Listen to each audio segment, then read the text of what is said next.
What's up, guys? Welcome back to another episode of the Superior Podcast. And two fellas I've got here don't really need a bit of an intro. They're pretty well known. So here with Mac and TJ. So what's happening, boys? We've been busting ass on the YouTube front. Yeah, I'm just very impressed with how professional this whole setup is. This shed is what Max was supposed to be like. Yeah. Oh, it's not. Oh yeah, I mean it's the same as Max. It's really good. Yeah, no, it's pretty good. Mick's built it up here. His little man cave we get to come up and hide away from. It's pretty good. It's unreal. But been flat out traveling, shows everywhere. What do we got planned for the rest of the year? That you can tell. Tell. Kick back and have some beers. Like YouTube's super easy, isn't it? Got 1 week till Offroad Outlaws. So that's first up. Yep. Coming up. But yeah, trips, building cars, building K-trucks. K-trucks. 4 month build, you know. Like. Yeah. 4 months. Yeah, we've all been there. What am I, 7 years into it? Yeah, I think. Build? Oh, I looked at a video the other day and it was like 4 years ago when I got the K-truck. Yeah. I was like, oh, that's sad. Is that when it went backwards down a hill? Yeah. No, it was an episode before that. That was 2 years ago. That was 2 years ago. That was when the build started. That was when I went, okay, this is going to kill me. Yeah. I need to fix it. I need to make this a nice, safe car. So, and 700 horsepower diesel is the way to do that. Definitely. Yes. The way it's definitely done. It's got lap belts, so Yeah. I'll be changing that. I'll be putting in shoulder belts. Yeah. I think I kind of have to with the newer engine install too. Oh yeah, you probably would do. Yeah. I actually had Matt, who you had on your podcast around. Oh yeah, cool. Yeah. He's engineering it. Yeah, So- awesome. Yeah, that'd be good. Yeah, Cook, I'll be able to definitely get. And that was something he brought up. So Yeah. I guess we're getting shoulder belts. Yeah, definitely. But yeah, obviously, K-Truck's not the first build. You've been building cars for a very long time, well before full drives. Yeah. Since I was, 17. 16. Yeah, I got my first car when I was 16. Yeah, true. Yeah, and that first car you modified as well, like you just started. Yeah, tinkering? so it was a mini truck, and I was on the Down Under trucking forums and learning, just reading how to get it slammed and get it lower than it was, and ended up pulling bump stops out, Yeah. pulling leaves out, putting lowering blocks in, and had that thing sitting diff on chassis and drove like crap and it looked great. Yeah. Hey, that's part of the parcel, isn't it? If it looks good, it's all right. If it drives crap. Exactly. It's just got to look good. When did you get into it? What was your first car you started modifying? Pretty similar story, mini trucks, but Honda Accord, bought a bag kit, air ride, figured out how to do it myself because he was probably only 12 years old then. But and just loved driving around low cars and whatever we could afford at the time. So, That's exactly right. What modifying cars when you're young, it's sometimes hard. you've got to learn. Like it's not just Yeah, get the credit card out and start buying things. You got to start, get the grinder out, get the welder out, see what you can make happen. Yeah, definitely. Especially being an apprentice earning $6 an hour. Yeah. Like I saw a post the other day and it was some guy going, all these people are quitting their apprenticeships. And this guy's like, I quit my apprenticeship, can't live off $15 an hour. And I'm like, dude, I lived off like $5.60 an hour. Yeah, exactly. It was like $240 a week I got paid, and I wasn't living at home. I was out of home early, paying $100 a week. I was actually sharing a room with him. Yeah, right. Or a house for a while. And we actually met through cars, through his bagged Accord. Yeah, right. I had a bagged 929 at the time. Yeah, right. And full out of character for me because I was actually a real shy kid. Yeah, right. And I seen... That's a shock to me. Yeah. Had my car laid out at the servo, and TJ seen my car laid out, goes past on the Nickel Way, shoot sparks. And I drove out to the Nicklin and got next to him or hit switches, and then I was just like, I want to look at your car, pull over, and the rest is history, really. Ended up living together, and there's no social media then, so you had to pull people over. Yeah, exactly right. Yeah, correct, pull over and let me look at your car. Like I remember when I first started, bought my car, it was when social media really started kicking off, and you guys might remember the Brisbane P-Plater page.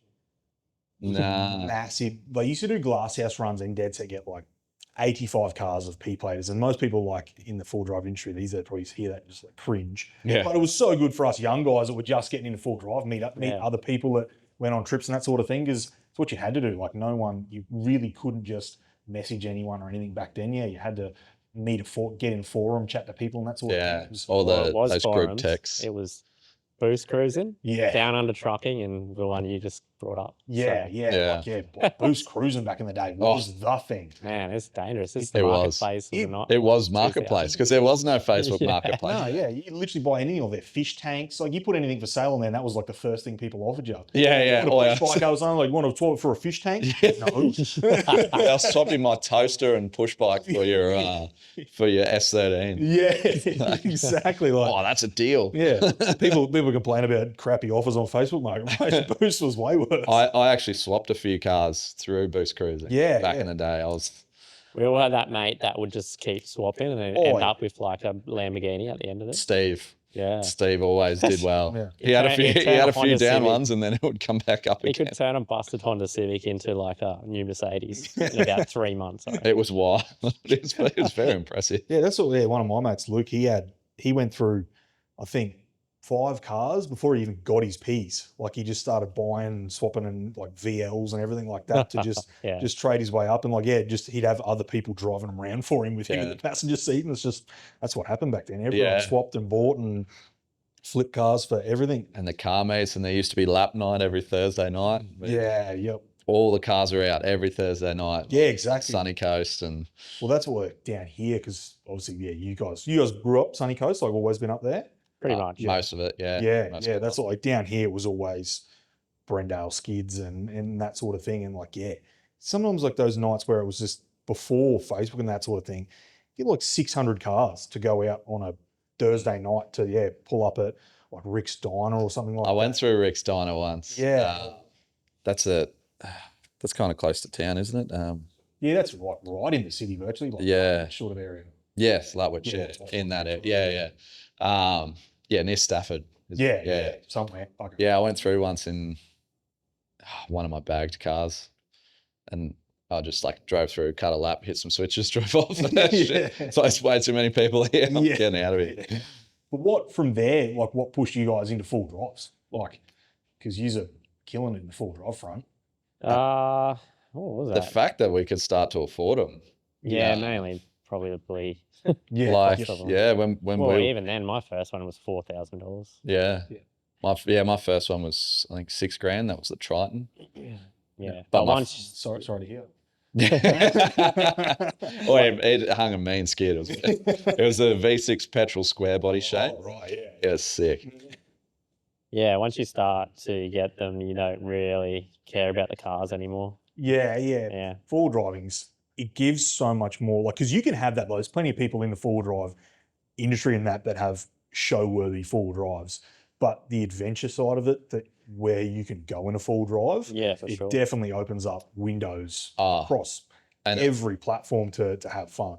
yeah, and I think like Steve started getting 4Bs first. Oh, a mate of ours, yeah. Yeah, and then he took us up beach. That's right. He introduced us to Double Island when Yeah, we were and then- and we're like, holy crap, you can come up here. Yeah. There's no road markings. And You this can was drive on a beach. and this was before before social media and YouTube that could show you these amazing places to go to. Exactly. Yeah. It was still just as packed then as it is now, but everyone claims that it wasn't, but I swear it was. But anyway, and then I sort of bought I was out of my time. I went to London for a year, worked over there, still building elevators. Yeah. Right. Yep. There's plenty of them over there. 4Bs. Elevators. Oh, elevators. Oh, yeah. It's like not many 4Bs. It's just all hatchbacks. But and then I came back and drove a shitbox around and bought a house and stuff. Well, I already had my house, but where was I going with that? I bought the N70. Yes. Yeah, brand new So- full drive. It was my first new full drive, and I bought an N70 extra cab, and That's when we were introduced to Superior products. Ah, that was my first Superior kit that I Right. Okay. put in. There's a video of that, me struggling like hell trying to assemble struts Yeah. That's with spring Yeah, compression. that's a big difference between like an Accord or something like that. Yeah. Springs to a 700-pound Hilux. Oh Yeah. man, I was just like, why is this so hard? Like, And then like then we went up the beach and DI and TJ just always had made videos since YouTube started. Right. Okay. Before that, Facebook videos. Yeah. Okay. So you They didn't were go the to uni or vlogs. anything. You just No. always had fun with it. Just a hobby, yeah. Yeah. Yeah, I used to do vlogs on Facebook before YouTube existed. Wow. Right. So then when it came out, it took me like 3 years to realize, like, oh, I should probably just put them on that. Yeah. Yeah. Well, it was a new app. No one knew Yeah. what it was, what it did, or anything like that. Yeah. So it's like, and then TJ, like a lot of our first ones were like us cutting springs in Hondas and Commodores and jumping off the roof, getting pissed on the roof at home and having parties. And I still remember one, we set the phone up in the fridge and like everyone got in, pulled a different drink out. And that was transitioned in the edit. And yeah, I've been a nerd from day one. Well, hey, it's worked out well. yeah, and then we got into 4Bs and started filming 4Bs and started going on trips. And I still love my classic cars, so we're still building my classic cars. And I was saying, you've still got a couple, don't you? yeah, still got, the K-Truck and the Apache. Yeah. It's nice that he's mixing the passions. Like the K-Truck is the classic and the four-wheel drive and the big power. It's like the ultimate. Yeah, exactly. Yeah, it definitely makes me very happy. Yeah, square body Chevs are just good. Yeah, they're the bomb. So, and then I guess we just kind of, I just like cars kind of got thrown out the door when I found 4Bs, and I just want to build 4Bs. They're kind of like the new school mini truck, you know, like they're still utes, but they're 4Bs. They still take heaps of custom work, like coil swaps and all the things you guys do. And there's so much modification you can do to them that make them sick. Engine swaps, all the stuff you would do to a car. Yeah. But you can take it to the other side of Australia or on the beach or Tasmania or, you know. I think the kicker is that when you bag a mini truck, you're actually making the vehicle worse effectively. Yeah. But doesn't become a work ute anymore or doing anything like that. Triangulated falling on a cruiser makes it so much better. Yeah. And whereas like a mini the truck, same all you do level. is lose space. Yeah. It's just, it's really cool. So I think once we found that, we're like, oh yeah, full drives. Yeah. Did it take you a while? Like obviously you guys have got a massive platform now. Did it take you a while to build that, or did it start gaining traction really quick? What was it? 13 years, just a few days ago. I started uploading on 13 years ago, but wow. The full driving vlogs probably 8 years ago. I think your Superior video we're installing his N70 shocks. Yeah, I think it was about 8 years ago. Yeah, right. Yep. Wow. I was randomly back that far the other day looking for something. So probably, if you wanted to put a starting point, it'd be probably there for the like how the channel is now. You'd probably put it there. Yep. So it sort of ramps up slowly. Yeah. So it obviously takes a lot of grinding. It's like any business. So you start grinding away. Like I'm sure with you guys merch and that sort of thing, it's always been a slow grind before things start happening straight away. Yeah, for sure. Yeah. It wasn't really a grind. It's just been a hobby that I enjoy. It still is really. Yeah. Like that's why I still edit. Most people at our level get editors, and I still do it. So. Yeah. No, that's awesome to see that you guys are still in like almost wholly sole control of what you do, because you both run. Did it start out as you ran his own channels, or did it just no? To one? It was always TJ's channel. Yeah. Okay. Right. And then I had a midlife crisis. I had a child and quit my job. No, I was always really pushing TJ. So TJ was a surveyor, but extremely underpaid. His boss was an asshole. And we kept telling him, I'm like, dude, this guy's on my job site cleaning toilets, getting paid double what you get. Like, and he's like, no, like, you know, we're the same. Like, we're brought up, you know, you get your career, you get your job, and you go there 6 till 5, whatever, overtime, get the money, buy the white picket house, way you go. And you never leave. So it was very hard for... Caught in the bubble. Yeah, we got caught in the bubble. And it was very hard to, like, build up enough confidence to go, you know what, I'm going to leave and do my own business. Like, which is something so left field to what we ever thought we'd be doing. Exactly, It's a very left of field of going from, a surveyor and a Sparky to flat out YouTube. And then TJ did it. We all our mates groups, we were all just like, dude, just do it. Like, you got the makings, just have a crack. Like, everyone was very supportive, luckily. which Think is if awesome. it would have only taken one person to be like, nah, Yeah, don't do that. yeah. Everyone was like, I think everyone just wanted to see if it would work. But, Yeah, Yeah. exactly but right. it did, Like, yeah. and that's sometimes, taking that leap is the hardest part. Like if you're like, I've personally never run a business of my own or anything like that, but you see some people get to a point where, well, especially like it happened at my last job prior to working for Superior. I've been here for a long time now, but like it got to a point where I was the same. Like my dad worked at that business, still does. It's like 30 years. And I always thought that that's just what you did in life. You just got your job, you made your career, and you bought your house and moved on. And it got to a point, and I got asked by the boss to show pride in my work, and I realized in that job I didn't have anything to be proud of. So I was just like, no, I've got to go do something that I'm proud of.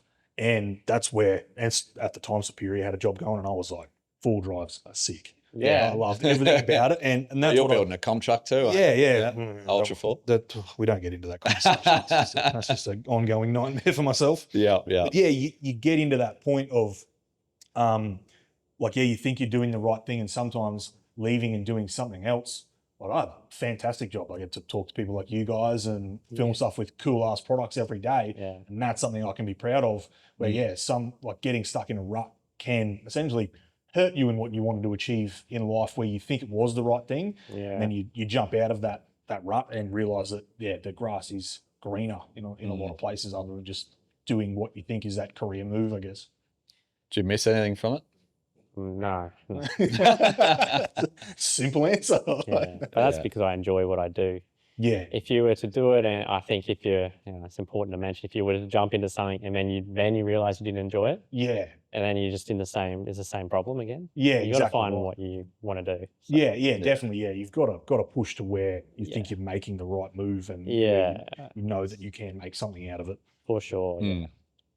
I don't want to mislead anybody. Yeah, no, don't go quitting your job and maybe dabble first. Yeah, for sure. Like I said, I would have been 5 years into making like a video every week on YouTube, and like learning all the lessons before I went full time. Yeah, exactly. Which that's a lot of lessons to learn. Definitely. Yeah. Because like especially like YouTube, you see everyone that I think that I've watched like a lot of other podcasts and that where they're talking to YouTubers that have made it big, like Mr. Beast and those guys that are just monumentally large. And that's what they're like. I did it for 10 years before anyone knew who I was. It's just you've got to learn lessons before you can run. I guess you got to walk before you can run. And I think a lot of people don't see, most of the younger generation don't see how long it takes to get there, and they want everything now. That's exactly right. The problem with a sharp rise is there's often a sharp fall right after it. Yeah, exactly right. It's you want that gradual. Yeah, if you can steadily grow it. Yeah, exactly. It's just it should continue to do that. Yeah, for sure. And I think, like, no shade to the platform or anything like that, but I think TikTok has grown a lot of that because young guys can do that's a good point. A video and get 100,000 views instantly. So they're like instantly like, oh, I've got the mustard, I've got it, so I've got this sorted, but it doesn't work like that. Like the next one will drop off. TikTok's very it tries to addict you to it. Yes. It'll really push like your first couple of posts. Yeah. And you get heaps of views and you get, and then they're gone after that. Yeah. It's the dopamine app, that one. Yeah. For creators and people watching, it just wants you to smoke you with dopamine. Yeah, exactly. Yeah. Yeah, it's tricky. But yeah, like trips wise, you guys have done some killer stuff around the country. What do you reckon's best trip or most difficult? They're all good for different reasons. Yeah. We both enjoyed Tassie. Yeah, I was going to say we both have the same answer for this one. Yeah. Tassie's it's wild. Awesome. Freedom. Exactly. Like it literally comes across as like the Americans always talk about Alaska being that last frontier. Like Tassie seems like that. Yeah. Like for a full driver, it's really hardcore. It's awesome. There's still a lot we haven't done down there, so we will get back there. Yeah. I can't wait. I'd go right now if I had time. Yeah. Just drive the LN. Yeah. LN. Yeah, actually. What cars? Good car down there. What cars will we take next time? I want to take both, but I don't know. Financially, probably a bad decision. But you borrow my trailer. Yeah, tow the LN with the 300. jeez. That would be ultimate because then you can go be comfortable and silly. Yeah. Well, I've had the 79 down there already, so I'll probably take the K truck next time. Yeah. Just be silly the whole time. Have to put a big winch on that thing. Oh, it's not that heavy. Oh, really? Cruiser's heavier. Oh, okay. Cruiser's way heavier. True, yeah. I reckon it's only about 2.5 ton. Oh, okay, right. Yeah, so Like the back end's light. True. There's nothing to it. Yeah. I will put some stuff in it. I want to do like a drawer setup and a rooftop tent because it actually fits inside the tub. Oh, right. Yeah. So it'll be flush with the top. Yeah, that's cool. Yeah. And so you won't even know it's there. You'll pull the tailgate down, undo the clips and fold it up. That's very cool. Yeah, that's the plan for that. That'll be cool. And it keeps all the weight down. Yeah, exactly. Yeah, that's rooftop tents scare me. How they Ever since I've had it on my cruiser, it's been a different beast to wheel, that's for sure. Yeah, it will be. Like, yeah, that's what you see, like, especially like Tassie and some of those, like you found out how to stare at the sky pretty easily. Yep, yeah. But yeah, some of those cars, like big, heavy canopies in that kind of scenario, God, it'd feel horrible. Yeah. Some of those big canopy builds and that. Yeah, Tassie's wild. Like some of the tracks are crazy. And we still haven't done like $1,000 track. I think there's a waterfall track we haven't done. You did Cumberland, didn't you?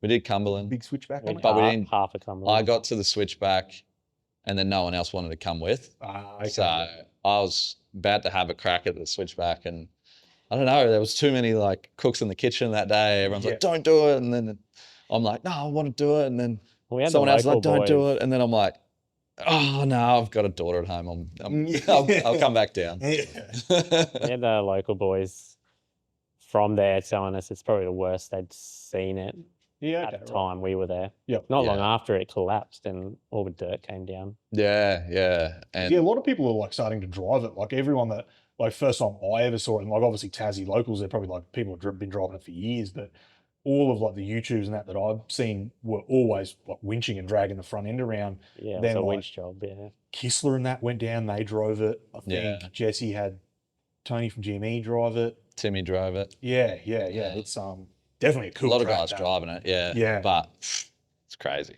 Yeah. And it was wet and there's no way to show that angle because of where the bush is.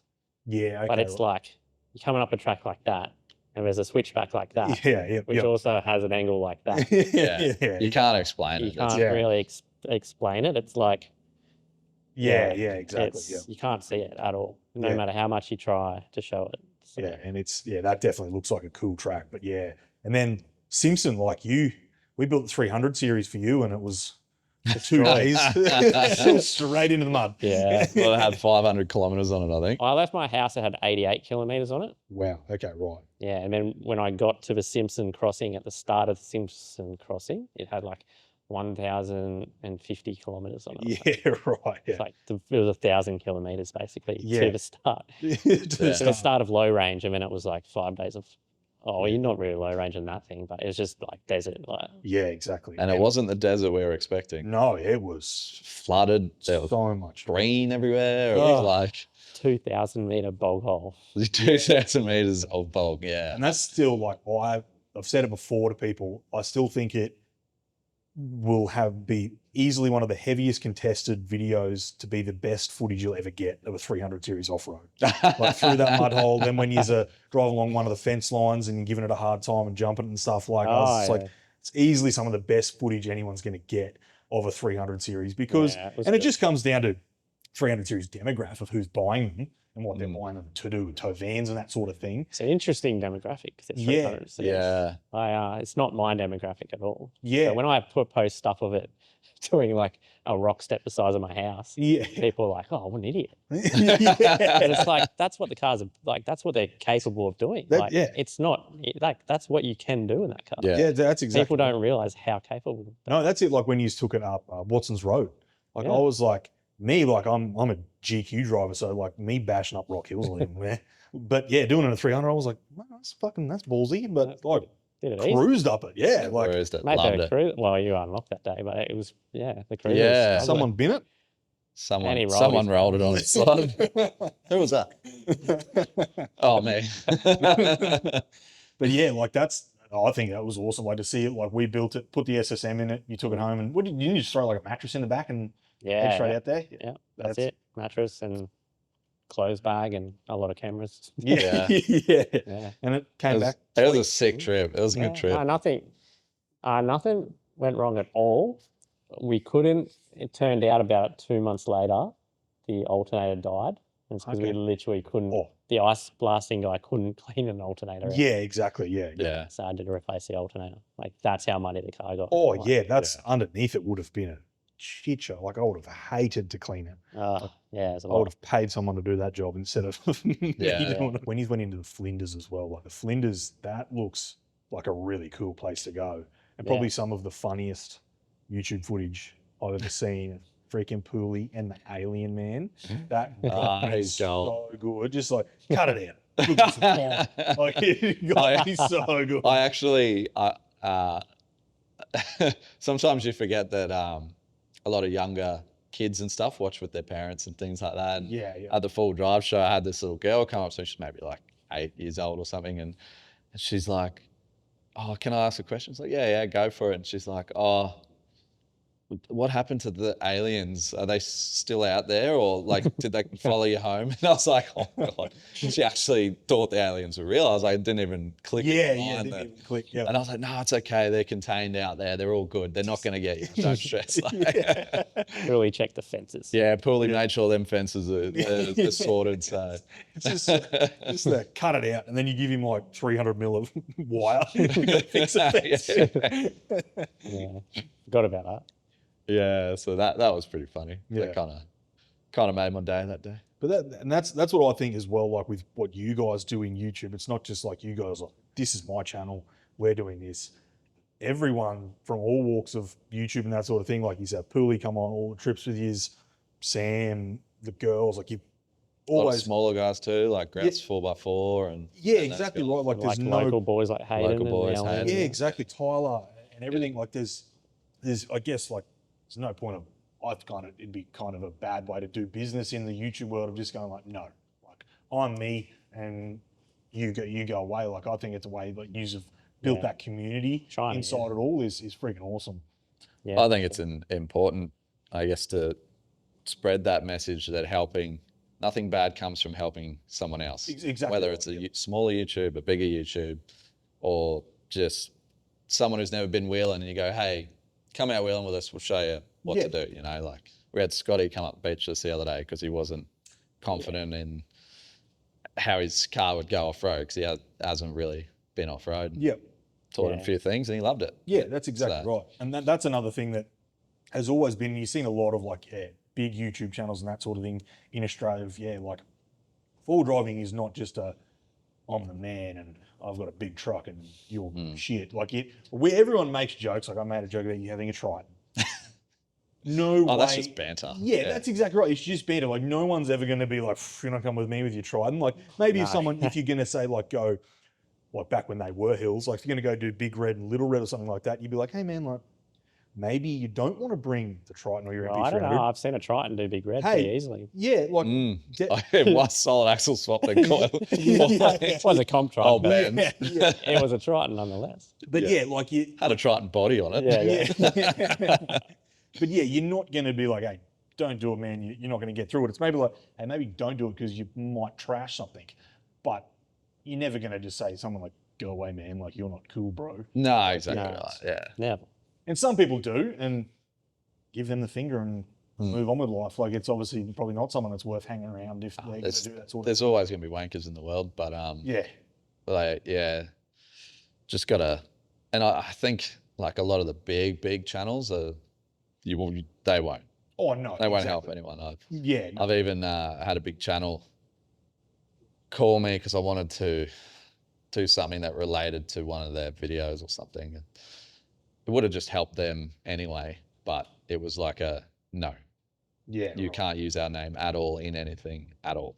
Wow. Okay. And I was like, okay, no worries. And that's the thing, like, especially like, what are you going to do? Push views to them? Like, that's all it would have done is like push views to them anyway. Like it had nothing to do with our channel really at all. It was just a video helping someone else, possibly going on a trip with them. Yeah, right. I don't know how much I should say. And it was just no.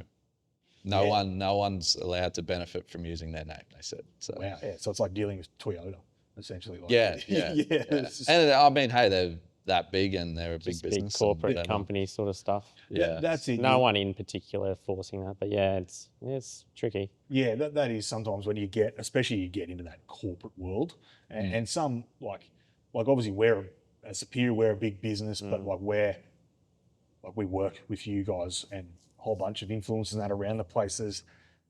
You've got to be able to understand mutual benefit, not just like if we were as a business to say like we're sponsoring you and we're not, like it's only for us, it'd just be weird. Like every time we'd call you guys, it'd be like, oh, here we go, I got to have this conversation again. Yeah. Like, and it'd just make things weird. Like you've got to have that friendly side of everything where you can do things like this, or next weekend at Outlaws we can have a beer and don't have to make things. And it's great. weird. Like we come down to the shop and it's like, Yeah. it's like we're just all hanging out as mates, working on cars. You know, even though it's a big corporate business, it's fun. Yeah, that's exactly right. And keeping that fun side of any business I think is a great thing for anything. Like that's what I love about Superior is Mick will come into the office and like he'll just walk past like randomly something.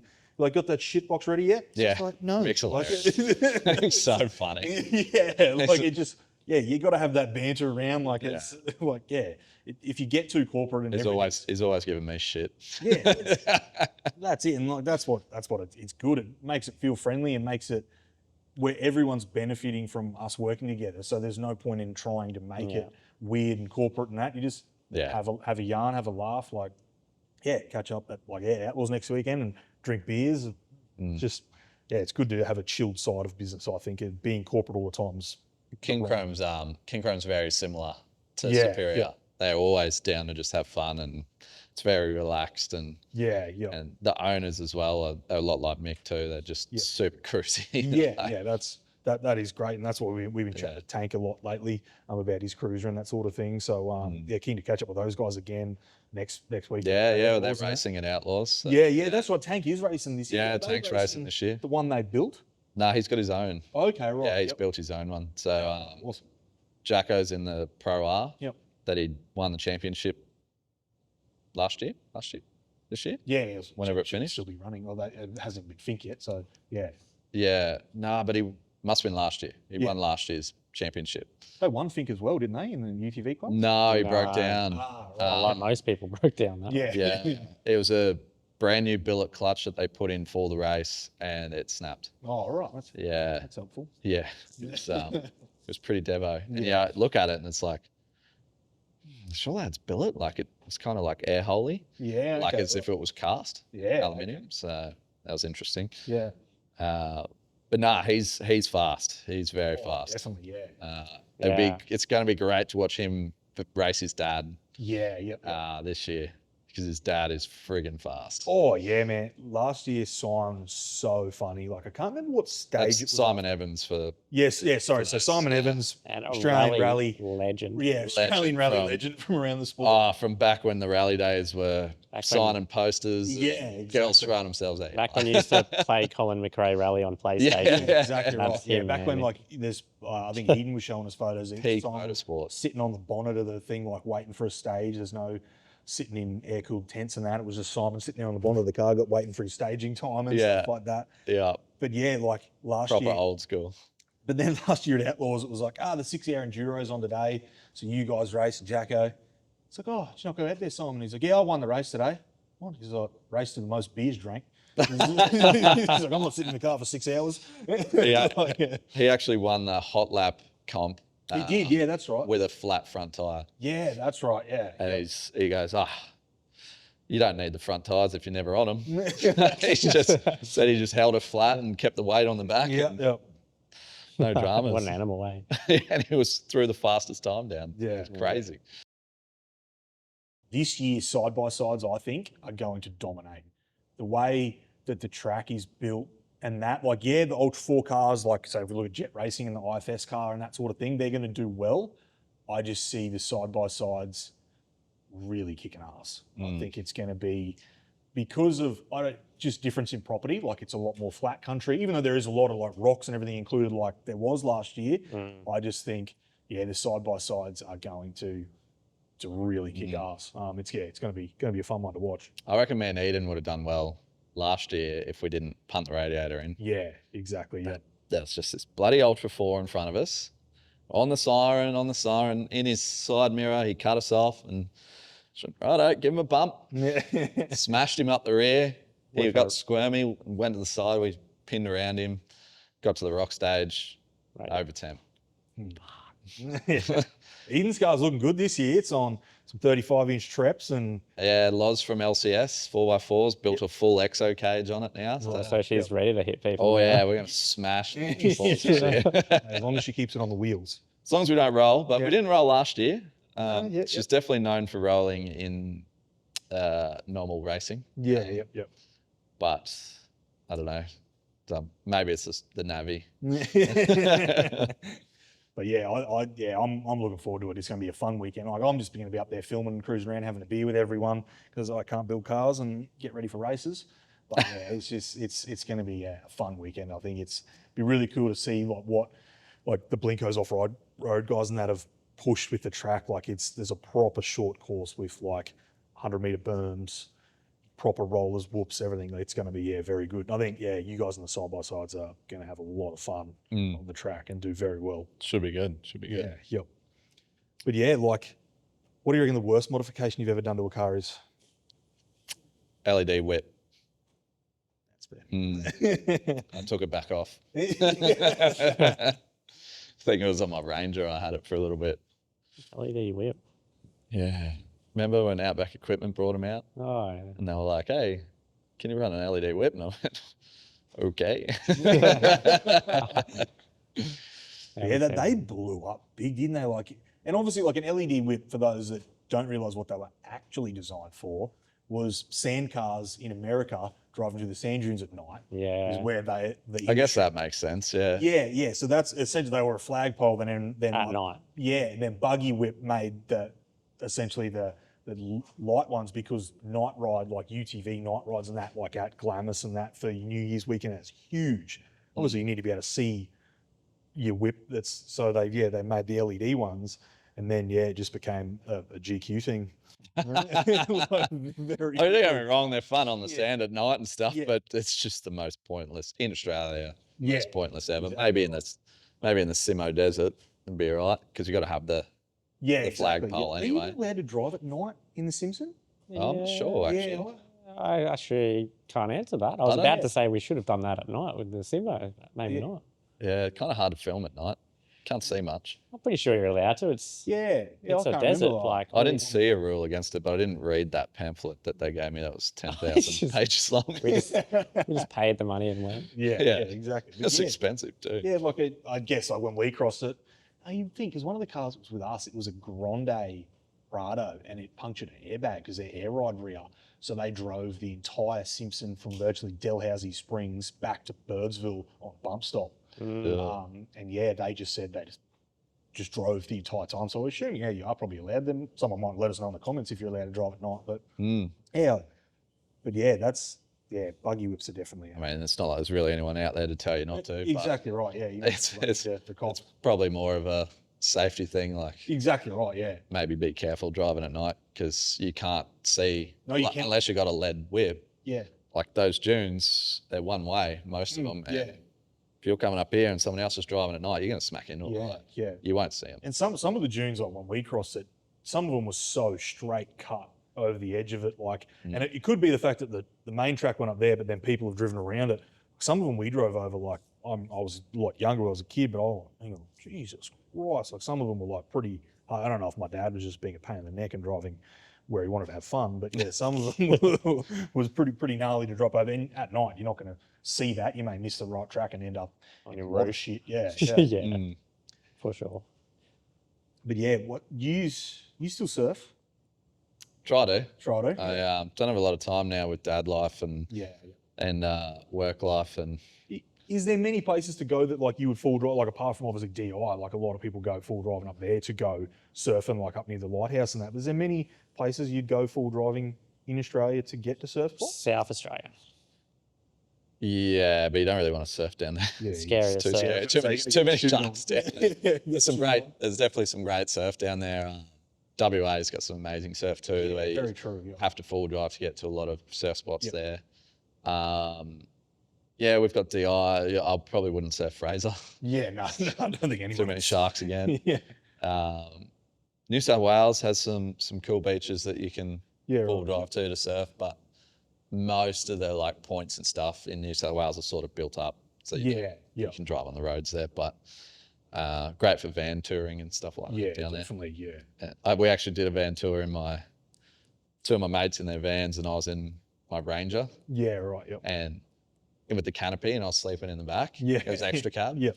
No one suspects the Ranger. Yeah, exactly. Right, yeah. You pull up in Woolies and sleep in the back, and no one would think someone's sleeping in there. Whereas a van, it's like, oh, there's someone sleeping in there. Yeah, exactly. So, that's what when I was younger, like me and my mate used to go. He has a massive van, it's a Fiat Ducato, like double XL or something, and you can fit a king mattress and a single mattress in the back of it. Jesus. Yeah, it's huge, like the stupidest thing. And then he built like a false floor to have the fridge under it and that. And that was the thing. We slept at the naval base in Sydney, like in the city, like just in the back of the van. Same thing. Like no one picked up on it. That's like great. we expected to be getting knocks on the door straight away because the only place we could find a park was at the naval base. They're bringing it. I've seen a few full drive high ace vans lately. That's very cool. Yeah. At the show, they right. Yeah. apparently got a 200 series running gear under them, which is pretty impressive. Yeah, that's what I heard. Yeah. What, are they like a conversion or conversion? Toyota I don't know. Yep. It's a high ace van with on a 200 series. The cruiser company put a rear bar on one. Yeah. And it's actually looks sick. Like, right. It made me want one. Like, they're all saying they're 100% more capable than a 78 Trophy, just because of the width of them and everything. And IFS too would help. Their IFS, like, they're just more stable off-road. Yeah, okay, right, yeah. But from what I've heard, not a cheap conversion. No. No, probably some of those, like your mining companies and that make those, that do the full drive van conversions and that for the mine sites. Some of those are crazy expensive. Yeah. But they're so cool. Like, definitely. It's like a house that can four-wheel drive. Yeah. Yeah. It's big in America. Like a lot of companies that like KMC Wheels and that sort of thing, they've got like the van like builds and that sort of thing they've done. Like they look so cool. And they're all full drive van. Like it'd be, I don't know, I'm just a stupid GQ guy, I guess, but I need to buy a GQ just to know what I'm missing out on. Oh, you're missing There's so much reference to GQs. I feel you haven't even had much seat time in one, have you? No, I don't think I've ever really been in a GQ. Man, I've been in heaps, and like you feel the difference. Like Axel's doing this under, and you're like, man, they're definitely different. Yeah, you haven't realize felt my 79 in its peak, mate. Oh my gosh! When I had that thing moving, those diffs would just crisscross. It's similar, but it's just different. The thing that's always driven, I've always thought GQs are the best factory four drive, I guess I would call them, is the fact that they're wide at the bottom, skinny at top, and then if you go and do a GU diff upgrade, you're wider again. So they're super stable off-road. That makes sense. And they're cheap enough to where if you plow it into something, you're like, I'll just cut the back off it. Or I'll just buy another one. Yeah, exactly. Yeah. Swap all the, like, Birdo's is a good example of that. Yeah, he's like, exactly. Yep. He's, what did he say? He reckons his GQ's up to like 80 grand. Oh, yeah. In parts. Yeah, 100%. The body on it is just trash. Yeah, it looks horrific. Oh, it's so bad. It's a proper mash bus. Yeah. But he's like, just buy another one for a couple grand, swap the body, or swap all the parts to under the new one. Like, exactly. They're that cheap. Once you got your good parts, you just move it car to car. You just move it, And that's the thing, like the GU diffs are a direct bolting. Like there is absolute drag link, tie rod end, and tie rod you need to change. But if you buy a GU diff with a tie rod on it, you don't need to worry about that. But if radius arm mounts are all exactly the same, coils, shocks, everything, it's just wider in the knuckles. So it's just they just bolt straight in. Like I think I did mine in like a couple of hours to get the diff under it. So you can upgrade them, but GQ's way to go. Do everything in them, go touring, go hard wheeling. It's like they save you all. Kind of like Australia's version of the Jeep. Exactly right. Like that's true. They've got their Rubicon, and we've got GQ. Yeah, that's probably why Australia doesn't really like Jeeps, because we have the GQ. Yeah, and the cruisers, and really. especially I don't even think they had cruisers. No, they didn't get not a solid axle 80s or anything like that. They got to import them. Yeah, they're very, very limited on the 80s, and they only got petrols, which turbo F's, that's fantastic. But they're very, very limited. But like America's Toyota, like Land Cruiser group, I guess you could say. It's growing, It's huge, and God, they're loyal to Toyota. Like they just stick to so enthusiastic about the car, which is cool. Like if I had an imported car that I imported, I'd love the damn thing. But yeah, like the cruiser support over there is awesome to see how much they actually love it. Yeah, I actually met a fella when we were in Hawaii, an American fella, and he was just frothing like, dude, gotta get a photo. I was like, oh, cool. Like I didn't expect an American fan in Hawaii. And I was like, oh, I had like, what made you find the channel? He goes, oh, Toyota, man. Yeah. And it was just because of our Toyotas. He just loved it and followed the channel from there. So they're definitely, Toyota guys over there are big. Yeah, that's it. They love it. And I think the reason, like you talk about Jeep getting so much hate here in Australia, when you look at year model for year model, like the Jeeps that were available when a GQ was, they're junk. Like the axles in them are horrible. Like they were the king of head shakes and everything like that. Still are. So but like Jeeps now, like when we get the Rubicons in that we do the SSM with our 4-inch 37 kit on those, Jeep build them to be modified. Yeah. Like all the brackets under there are designed to be cut off. Like everything unbolts. Yeah. Oh, there's little tiny stitch welds. Right. Let's make everything cut offable. Yeah. Like literally, everything. It virtually is. Like most of your brackets have got a 25 mil, like 3 or 4 25 mil stitch welds on. Yeah. That's it. There's random bolt holes in the chassis to bolt other things to them. It's just, they just seem like Jeep are like, just pull it apart, do whatever you want.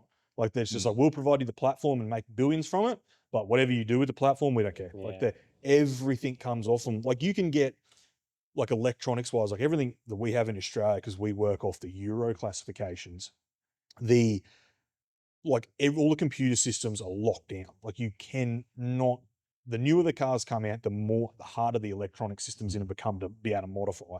Like tuning and that sort of thing in the future is going to be extremely difficult. But a Jeep, you can get, like a lot of the companies over there call them a taser, and you can literally virtually turn all of the electronics off it to a point where the car won't even start. Like it's a plugs into the OBD2 sensor and you can turn everything off. Wow. Turn the windscreen wipers off, the radio off, like turn the electronic steering off if you want it. Like, lane assist, get rid of that. Yeah, like legitimate, like if you look at the spreadsheet of things that you can turn off with these tasers, it's like, what do you just turn it off so that only the doors open? Like it's unreal. And then you taught me this, the Rubicon is named a Rubicon because they have to be able to drive the Rubicon trail. That's what I heard. From factory. Yeah. Yeah. It's true. Yeah. Yeah. I believe it is. So that's why true. The doors come off and it's got like factory sliders and everything. Factory sliders, factory sway bar disconnect in the front. Reduction gears. Yeah. Like the transfer case in like our Rubicon is 4.1 to 1. Like that is twice as low as a GQ. Like a GQ low range is 2 to 1. It's twice as low as a GQ. It's a proper reduction gears. Like, exactly. You get a 37 to like. Yeah. And they're like, they're 100% they're designed to be modified. Like Jeep will let you do whatever you want with the electronics, and then the suspension, just cut it off with your grinder and bolt whatever you want in. The Rubicon trail is no joke. Like, no, definitely not. If you can get a factory car through there, it's impressive. Yeah. Tell you what, it's cool. Rubicon trail is mine and TJ's bucket list. Oh, like 100%. Everything we want to do, like bucket list stuff. Yeah. Like one day, obviously, it's a lot of money, but we don't know. We'll get there one day. One day, yeah. It's a goal. That's it. Yeah. It's we get a lot of comments from a guy. I cannot remember his name. I believe his name's Justin. He's an Australian that lives over there. Every year they do the 31 run.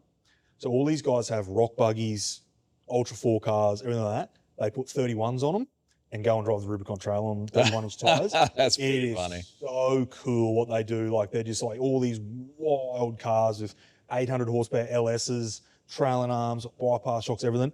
31s, and they just go and drive the Rubicon. And like they have the best fun. There's always so many people there wheeling it, whether it's winter in the snow. One of the favourite things I always see about it is dudes that get out of their car, walk over and put a 6-pack of beers in the creek, have a yarn, set the rest of the camp up and go get their beers out of the creek when they're nice and cold. And like, true. It's colder climate there. It's in the it must be in the mountains a bit. Yeah, because it's right near Big Bear and everything like that. So it's all, it's real cold, like crystal clear creeks. It's just so unreal how they run their trails over there, and they're like foundations to keep them in order, and everyone's having that a whole different. Yeah, they're not closing them like No, Australia. they open them. No, it's the opposite to here. Exactly Yeah. right. Like I remember, like like you look at King of the Hammers and that they shrunk that down to what people were able to use there, and it's still It's wild. like Every triple time the I think size of. King of the Hammers Oh. content, I'm just like, these guys are animals. Yeah. They're driving over each other's rock waves. Yeah. But it's crazy. But you're looking at like they've got like some monumental amount of land, like be bigger than like the entire of Fraser Island, and it's just for wheeling. Like Yeah. you can go there, and then the reason they lost a bit of it is because of the army the marine base that comes into the back of it, and they race. They still allow them to race through King of the Hammers on the army base. Imagine if you Wow. went near an army like- base in Australia with a race car, you'd get shot at. 5 rocks. Yeah. The army took back a lot of 5 rocks. So Really? yeah, you're not allowed in certain sections of that beach as well. Yeah. Okay. Right. Yeah. Yeah. Well, they'll fine you at the very minimum. Yeah. Yeah. And apparently they watch with telescope things. Yeah. Okay, right. Yeah. On the grapevine, we've had. On the it. grapevine, I've heard, and they fine you. Wow. But funny you say about like size of places of Fraser Yeah. or Kagari, whatever you want to call it. Yeah. Is TJ was telling me Hawaii, Oh, Oahu, the main island. the main island of Hawaii, Oahu, has over 1 million population. It's just under 1 million. It's like 99. It's like 30,000 off being 1 million. Okay, so nearly 1 million people, and it's the size of Fraser. Wow. And Fraser has 1,700 or something. Exactly. Yeah. But then they still want to shut it, yeah. and it's like you can fit 1 million people on there if you want. Like, what are you worried about? Yeah. You know, a few tourists going up there and checking it out, and Wow. Obviously, not that leaving. severely changes 1 million. But like, yeah, without no need to close anything else. No, that's exactly right. Yeah. Like, our population isn't enough to destroy entirely eradicate ecosystems just No. by visiting the area. exactly right. And that's the thing. Like, if you like, what Fraser is like now, Kari. Yeah. With the tracks and that sort of thing. If you police people enough to say you cannot leave these tracks, don't close it. Like, we're not going to just plow our truck into the bush because it looks like fun. Like, I guess we all know there is idiots out there that do that, but ban that person. You catch them doing it, you're never getting a permit again. Like, you don't have to close it off to stop people enjoying the bush, because we're there to enjoy it for what it is. We don't closing it down and not allowing people to enjoy it. There's no point in it being there then, because it's just existing for no reason. That you can't earn money off it. Like, if you close it, anything like that, like, there's a lot of reason to keep things open for people to enjoy, because closed bushland it's just going to burn down at some point.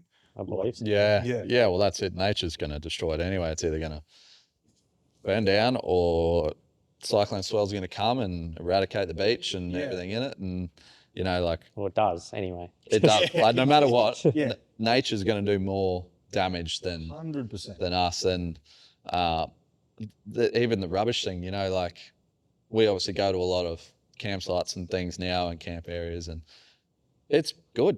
Yeah. Like, everyone's very good and quick to promote a bad area that's exactly. some absolute wanker's gone and dumped his mattress because he couldn't afford to take the tip or something. You know, that might happen in some areas in the bush, but everywhere we sort of go now, and something no one promotes, is how clean it is. Yeah, exactly. We've been trying to actually highlight that recently. Yeah, Like, which is- look, it's perfect here. There's no Yeah. issues. Like, we went to Stratty. Stratty's very nice. After Aussie Day weekend. Wow, okay. We were there on the Tuesday, I think. And it had been the long weekend. Rocked up to the main camp area, and we're like, this was smick. Yeah. Even the toilets weren't trashed. Like, it was nice. And we're like, Everywhere was nice. Yeah, There's no bad spot. Like, Yeah, exactly right. but then and that's a residential island. It's not even. that's you're very right. Yeah, there's a lot But of then people there. anytime someone finds one that has been trashed or something, or there's rubbish, it gets so much press on it. Yeah. And it makes the whole industry look bad when 8% are doing the right thing. And Like, most of the time where you see those, there's a big one going around at the moment, like, it's a whole bunch of vapes and vape boxes dumped. I think it was at Glasshouse somewhere. That is not a four-wheel driver or someone who's out enjoying the bush. That is just some scumbag that's going, I'm not taking this to the dumps. I'll get in trouble with that. Especially that there was like thousands of vapes. It's illegal to sell vapes. So they've just gone, I'm just going to dump it in the bush. Vapor, so Yeah, exactly. I either mine, but it was just the post I seen because I spent most of my days on it. It was on TikTok. I saw it. It was, thousands of vapes and boxes just laid out. That has nothing to do with the four-wheel drive industry or the hikers, anything like that, that people are out there enjoying the bush. That is just some scumbag has gone like, I'm going to get in trouble if I take this to the dump or put it in my bin. I'm going to go dump it in the bush. Like it has nothing to do with, you can lock the bush up and the people that don't get it to enjoy it are going to be pissed off, and the people that still wreck the bush are still going to go wreck it. They're still going to go wreck it. Yeah. So to me, it makes no sense for the government, especially when they're making money off permits, things like that, to lock the bush up, because the people that are going to destroy it are still going to do it. And unfortunately, you may not be there for a full driver who really loves the bush to see someone do that and then get pissed off and make them pick it back up and take it away. It makes no sense to me to but the people doing that aren't going to be doing it in broad daylight either. No, exactly right. Yeah, like you're hiding, like people that are that's just being a scumbag and that sort of thing. It's not anything to do with anyone who wants to go out and enjoy nature for what it is and a dirt track essentially. Like obviously Glasshouses, it catches a pretty bad rap for what's happened in Glasshouse over the years of dumping and that sort of thing. But the tracks that people go full driving on, like it's a powerline track, the government cut it in. Why are we not allowed to go there? You guys cut the track in. Like maybe I get it if they would have. And I'm almost betting a lot of the trash stuff isn't far off the graded roads. No, exactly right. Because that's actually a graded road that runs through to Woodford. Yeah. You know, like you can drive a two-wheel drive car down there or Hyundai Getz down there. Like no dramas. Like it's just an outback road. Yep. So it's like to blame four-wheel drivers for it when any single car on the road can go out there is, it's kind of a bit rude really. Yeah, definitely. Yeah, I think it doesn't help anywhere. And Queensland, it's definitely coming. I see it that more tracks will start getting closed up here. Like, for instance, like Big Red and that got bulldozed. That's been coming for a very, very long time. I think they were just looking Great track that. Unreal track. Rest in peace. Yeah. Especially like that, both of them, and there's a lot of iconicness that has been taken away from the four drive industry in those two hills. Like people would travel to just drive those hills. Yeah. Brought a lot of tourism those hills. Definitely. How bizarre that is. Yeah, isn't it? Isn't it wild? But especially like the fact that it'd be like gnarly they were too. Like it'd be like Climbey's Track. I know everyone thinks of Climbey's Track in Tassie as just the crazy waterfall bit, but the whole track itself is so awesome. Yeah. So like heaps of technical rock steps and stuff like that through the whole thing. Yeah, that's about as close as to Rubicon that we've got in Australia. Yeah, I agree with that. Big boulders and stuff. Like. And if that, it'd be like bulldozing that. Yeah, exactly. It's like that's why I wanted to go to Tassie, just to drive that track. Yeah, exactly. Yeah, and that's what, and like it thinks like, I know like a lot of people don't realise as well where that hill is private property. So someone's liable, like that's owned the Big by, Red Hill. Yeah, Big Red, and that's owned by business. Yeah, see that's an unusual. Yeah, plantations. That's unlike anywhere else in Australia that's getting closed. It's like a leasehold land. Yeah, it's a leasehold land for pine trees. It's a whole different scenario to everywhere else. Yeah, so exactly. They lease it from the government. Yeah, exactly. But they're liable for it. So if a car does do a backflip down it, they could potentially try and sue them. Exactly right. So I get why they did it, but it sucks. It big does. time. And then like you just said, it's very different to where it's happening in New South Wales and that sort of thing where they're closing national parks. So that's different. That's no good. That's terrible. It's horrible. Horrible thing. It does absolutely opposite of what should be happening. Yeah, 100%. It does not help anyone. It does not help the government. Like they're spending money on closing something that they could be making money off by selling permits for people to go there. And it's just it's the bush. Like we want to see the bush. We want to go out and see if we can see the wildlife that's in that bush while we're out wheeling and that sort of thing. Like it's go camping with the fam and exactly right. Like my favorite thing as a kid, and like some like green people that like animals and that sort of thing might think this is a bad thing, but like I used to love spotting possums. Yeah, I used to do that as a kid. With the torch as a kid and that sort of thing. Like not out there, I wasn't beside that torch, I didn't have a bow and arrow. I was just looking at the possum in the tree. It was cool, like a friggin' ringtail possum and that sort of thing. Where you get some cranky brush tail that's having a go at something in the tree. Like it's cool. Like I know, right? It's closing the bush down for that just ruins the idea of, sometimes can ruin industries of selling camping gear and that sort of thing. It just doesn't help the nation at all, like to keep the bush closed. It's funny that like private properties are now having to try and keep that alive with like hip camp and stuff. Yeah, exactly. People with big properties going, come camp on my yard and go for a drive down the bush, whatever. Yeah, and it's sometimes as well, it sucks that... Which is a cool thing. Yeah, definitely. I think that's amazing, especially like some of the, like you look at, like I always do it, going to Kenilworth. You drive, it's from like Conondale to Kenilworth, where you drive beside the Mary River.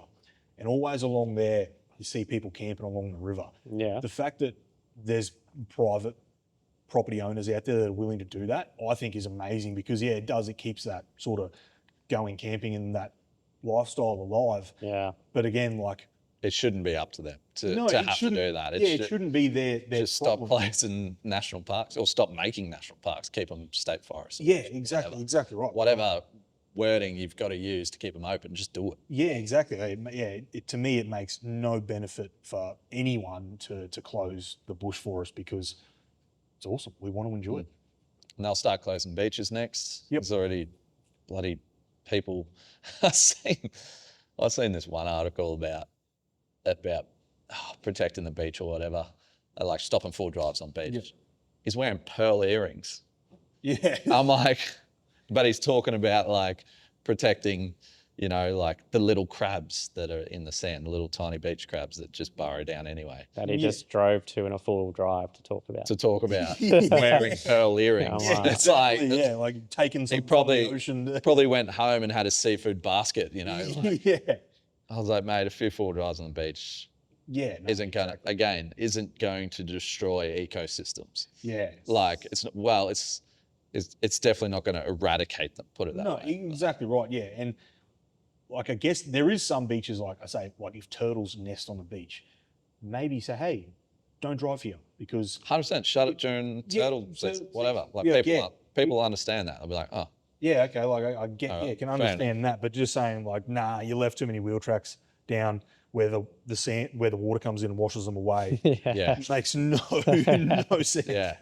It was like there was that awesome beach. It was one of Tyler Thompson's when he had the Navarro. Oh, mate, that beach, I wish that was still open. That was a sick track down to the beach. It's like a hard wheeling track, massive rock steps and down a hill to a private bay. I haven't seen that one. And then you had to drive back up. It was a couple of years ago now, that track. Yeah, they bulldozed the whole track, and they might not have bulldozed, but they definitely closed it. It's a walking track now, you're not allowed to drive down it. Yeah, and then you had to drive back up the same big rock steps and that to get out. Like, it was such a cool track. LA wouldn't have closed very long after Tyler did that video. Yeah, he did his last video there. And it's full on. Yeah, that's cool. That was very. I remember seeing that going like, where is that? Like I think it was at McBride's Beach, something like that. Yeah, it was something like that. Yeah, like because I love that, the coast of New South Wales essentially. Like it's virtually. I personally would take Sydney out. The rest of the coastline, south and north of Sydney is awesome coastline. And yeah, that's where it was. It was the north side of Sydney, I think it was. No, well, where's Tyler from? Tyler's East Coast. Yeah. So yeah, it was. Yeah, sorry. Yeah, so it's way up this way, sort of thing. So I was like, it's only a few hours drive to just go down and do that. That'd be awesome for a weekend. And then close. I was like, there goes that idea. Yeah. Yeah, I don't know. It's a frustrating issue. Definitely, yeah. It is a big issue. It's good. There's guys like Tony and Cowboy Tuned. Yeah. Really, really pushing the petitions and talking in Parliament and stuff. So we've sort of got behind them too, and like mentioned it on YouTube a couple of times. I've been in New South Wales, and 100%. So there is guys fighting the good fight.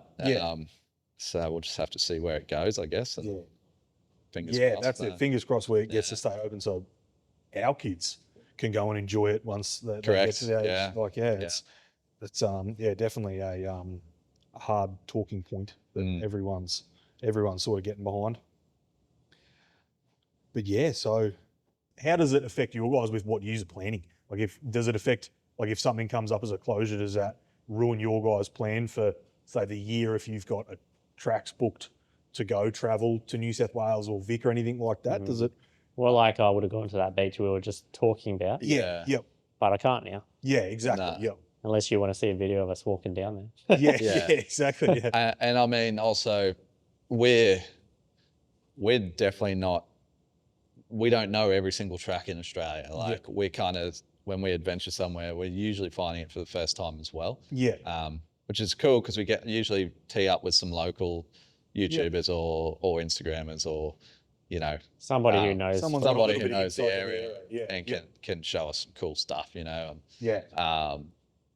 So yeah, it's kind of hard to know what even is getting shut around Australia before we even really go there. Yeah, exactly. Yeah, it definitely. I reckon it definitely will start to affect us a bit, wouldn't it?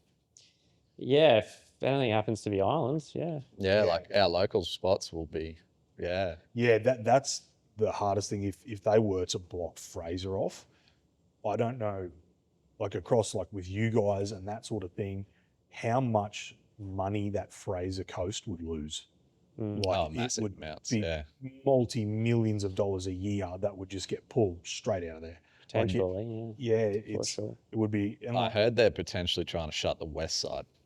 Okay, right, yep. I can't find anything about that online. Oh, you can't? Maybe it's just rumours. No, they have closed the northern western north. Northern section. To the lighthouse at the tip. You're not allowed to go around that. Yeah, okay, right. You got to stop there and turn around. Yeah, because a lot of the western sides where a lot of the historic logging stuff is and that sort of We still haven't found that. Angus keeps telling us about it. Angus is... Every time I go to Fraser or Gary, we find something new every single time. It's a big place. Oh, yeah, it's huge. World's largest sand island. Trying to tell people how big it is. Yeah. But that's Angus's, he loves it. Like they go for 2 weeks every year. And that's what, he been up hiking through the bush and just finding like all the old logging trucks and everything that's just left in the bush. Government ruining the bush again. The government wouldn't do that. That's full driver's fault, mate. It's a truck. But there is heaps, a lot of cool history because like again, a lot of people probably don't realise that Fraser Island, that's where it got its, not named, but where it remained in recognition as they logged the island for years upon years. They destroyed the forest. Back to it again, but they logged it for years upon years to keep it, and that's where everyone's gotten it. And now it's just an amazing spot to go. And I've only been once to do some R&D on some shocks. You've only been? Yeah, I've only been to Fraser once. Yeah, I've done so much full driving. Like my parents were always into full driving.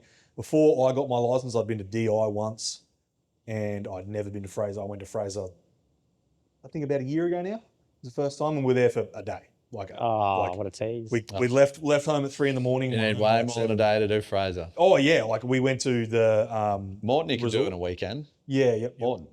That's what I love about Morton. There's still a lot to see there. There's a lot to see, but you could definitely see 80-90% of it in a weekend. You could speed run it. Yeah, you can speed run it. Depends how much you want to enjoy it. Yeah, that's exactly right. It's like our trips are pretty much all our trips are speed runs. Yeah. We don't get a lot of chill time. Exactly. Still enjoy every second of it. Yeah, don't get me wrong. We get to see heaps of stuff and do heaps of cool things and try and make funny, entertaining content for everyone else to watch. And, but they're very much, we don't need large battery systems because we're always driving. Yeah. And I like that kind of touring, I guess, as well. Like I've done it where like going to Europe and doing Kentucky tours and that sort of thing. But like as well, like when I used to go camping with my mates, we'd go away for 4 days and we'd sleep somewhere different every night. Yeah. Like you go down to New South Wales, like into Grafton and the old Glen Innes Road where they call it a convict tunnel, but it was just dug by to get through the road and all that sort of thing. And you just sleep in different places along the Clarence River and all that sort of stuff. Like we always did that. And I kind of like that sort of speed run and checking things out quickly and keeping on moving because I guess I like driving. But there is so much you can see in a short amount of time if you put into it, put some time in and get some driving done. Yeah, for sure. But that's the fun part of it is the full driving anyways. Yeah, that's exactly, that's my thing. Like remember we pulled into like a campground on the Clarence River, and awesome spot. It's massive. There's kids riding motorbikes everywhere. Really cool spot. Then there's like, you come back on like a switchback road to get down to the river, and of course, as full drivers, everyone's just driven straight up the bank. And it's like this cool ass hill. So I just screw that. I just did like 5 or 6 laps of these hills, like playing around, like just having fun. Like I think exploring and finding fun little tracks like that. That's TJ at Five Ways in Newcastle. Yeah, Yeah. Just cutting laps. Yeah, for sure. yeah. I've never done much full driving. I'd love to, like Coffs, like Menai and that around Sydney and Yeah, going into. Like, we're looking to get down that way. Yeah, All this year. Coughs in particular, it's going to be a good one. Yeah, it looks scary. yeah. I don't know. I've never even been. Yeah, no, I've never been to Coffs, and some of the tracks I can't remember what it is. I think it's Morbid Trail. That looks fun. Yeah, right. Morbid Trail looked really, really fun. Like just rocky, ruddy steps everywhere. Like it just looked like a really, really fun. What's the hill down there? Is it Widowmaker? No. Yeah. Yeah. It is Widowmaker. There's a Widowmaker.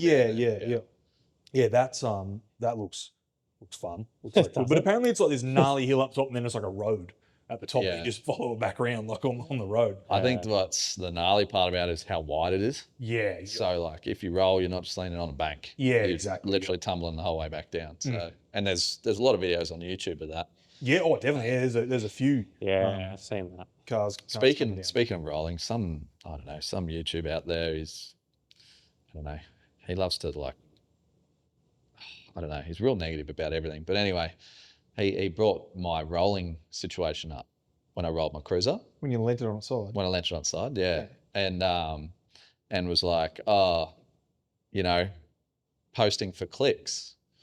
And I'm like, I definitely didn't go and intentionally roll my $150,000 Land Cruiser to get clicks. Like, yeah, exactly. and I naked and walk on the road or something. Yeah. Wanted free clicks. And I think it's important to post that things can go wrong. Yeah, 100%. Like otherwise, if we didn't put that in that clip, and then someone else comes. Yeah, some people out there or someone or the next person comes along and goes, oh yeah, you know, this track should be easy, you know, you breeze it. And then he rolls. Macca cruised up this easy. Yeah, exactly. Macca cruised up this. It's like, whereas if we show that, well, we always show that, like we show everything we do. And you show the rollover and you go, this is what can happen, and it could have been way worse. Yeah, exactly right, yeah. And you can see in that, like, you're driving slow, you're trying to be controlled. Yeah. It's just sometimes things can just happen like that, and that's what like you don't have to be driving like a knob for things to go wrong. No, 100%. Yeah, literally. You're doing anything that's super easy and put a car over. I've seen it plenty of times that things just roll and you're like, oh, how did that happen? Like, isn't that funny when it happens? You go, whoa, didn't see that coming. Yeah, and I guess like I'm sort of a little bit when it comes to rollovers. I guess you could say I'm a little bit accustomed to it because like my whole life I've hung around the winch competition scene. Like one of my dad's friends, he rolled it like 4 times on one stage. Jesus. And it was just like, everyone's like, all right, Bill, stop driving. Like you, this one's not for you, bud. but it's like for us, like it got like me growing up like that. Like I've rolled my car, didn't really worry me. I've been in my brother's car when he rolled it. I've been in a lot of people's cars when they've rolled it. And it was You're not allowed in my car, ever. Or TJ. I remember one of my mates, we were driving down a hill and I just said, just drive in the ruts. And okay, no worries.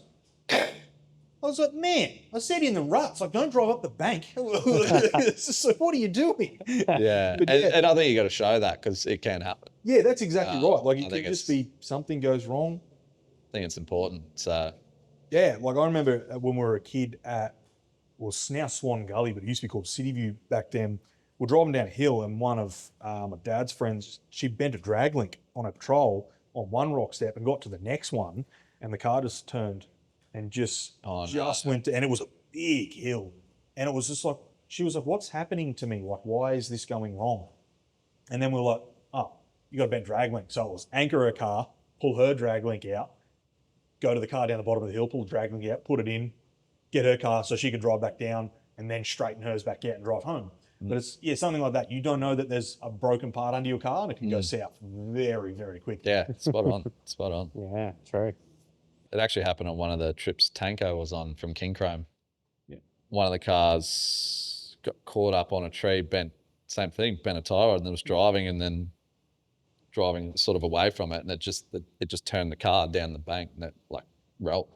Oh, wow. Yeah. That's the worst thing is something like, especially when it's a mechanical fault that because sometimes they're like a tie rod or drag link, like it doesn't have to be some loud crunch that you hear it and you go like, oh, something broke. Even if you drive along, hit a rock and just keep bending and you're like, oh, I dropped off a rock step, steering wheel turned a bit, feels pretty normal as a full drive, and then it be something wrong that, gets very hairy very quickly. It's full driving is definitely a fun art that can ruin your day sometimes. Can ruin your day sometimes, but can absolutely make your day.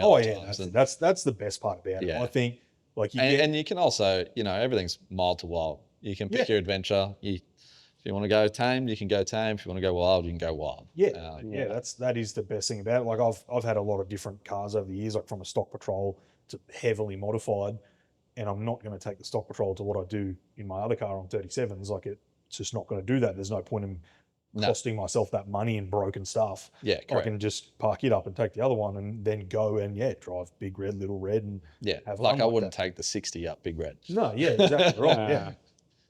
But that's the best part about full driving is you can you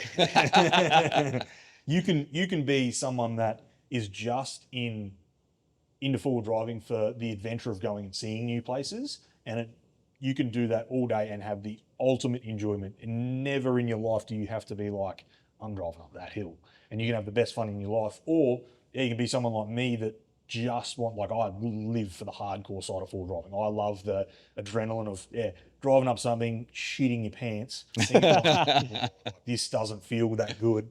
Getting to the top of it and be like, hey, that was cool. That was fun. That was an adrenaline rush. There's so many different avenues of full driving and what you can do that I think it just makes it an unreal sport. And it's kind of like a puzzle too, you're like, how am I going to get up this hill that a car probably shouldn't be able to drive up, but I want to make it drive up it, and you got to find a way to make it do that. That's exactly right. Combination of lockers and winches and whatever and lines you got to take to do it. I think that's the fun part for me, is picking lines, seeing, because I've said this in a podcast the other day as well. Like my dad always taught me with full driving, because I bought my first car is what I've got as my comp truck. True. Now.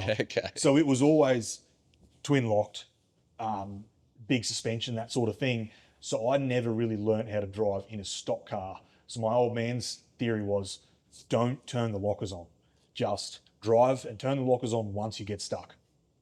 So I've always learned to, I've driven up some things and my friends are like, why don't you just drive in a straight line? And it's just like, well, I don't have the lockers on. So I'm trying to keep the wheels on the ground so it keeps going forward.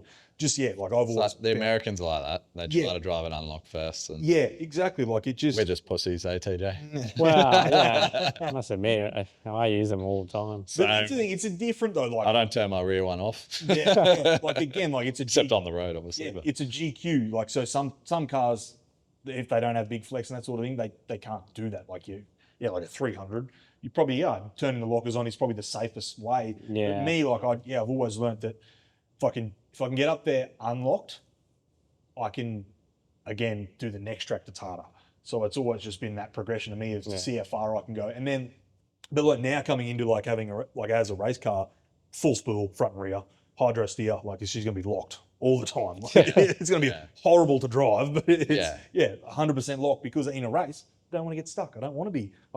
I've got Detroit rear and Harrop Eden front. E-locker. Are you still doing that Detroit rear?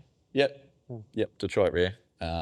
They're kind of what will handle the power is the problem. Yeah, and it's going to be this big with a 14 bolt. Big 14 bolt diff. It's 10.5-inch ring gears. It's a big bearing, pinion carriers and that's exactly right. So you got your third pinion bearing in them as well.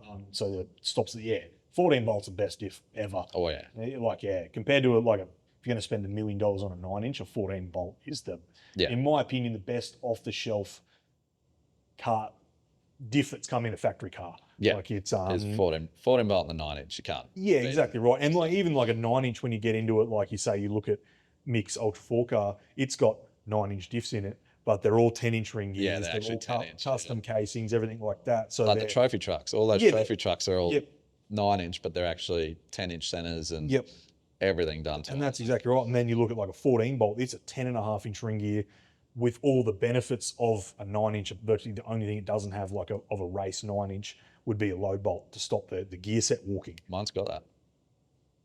Load bolt? Pretty sure. Could be wrong. Yeah, load bolts, it's sort of the side one. Yeah, okay, right. Stops your side gear flexing out. Yeah, okay. Yeah. Right. Yeah, I didn't think I'm of certain. I'll take a photo. I'll send it to you if it's got it. If it doesn't, then I apologise. But but like 14 bolts. Unless mine's been added, maybe mine was added. It could. Definitely could have been. But yeah, like a 14 bolt for a factory diff, there is nothing better, nothing stronger. They are, and they're gargantuan. Like, what's it weigh? 300 kilos. Yeah.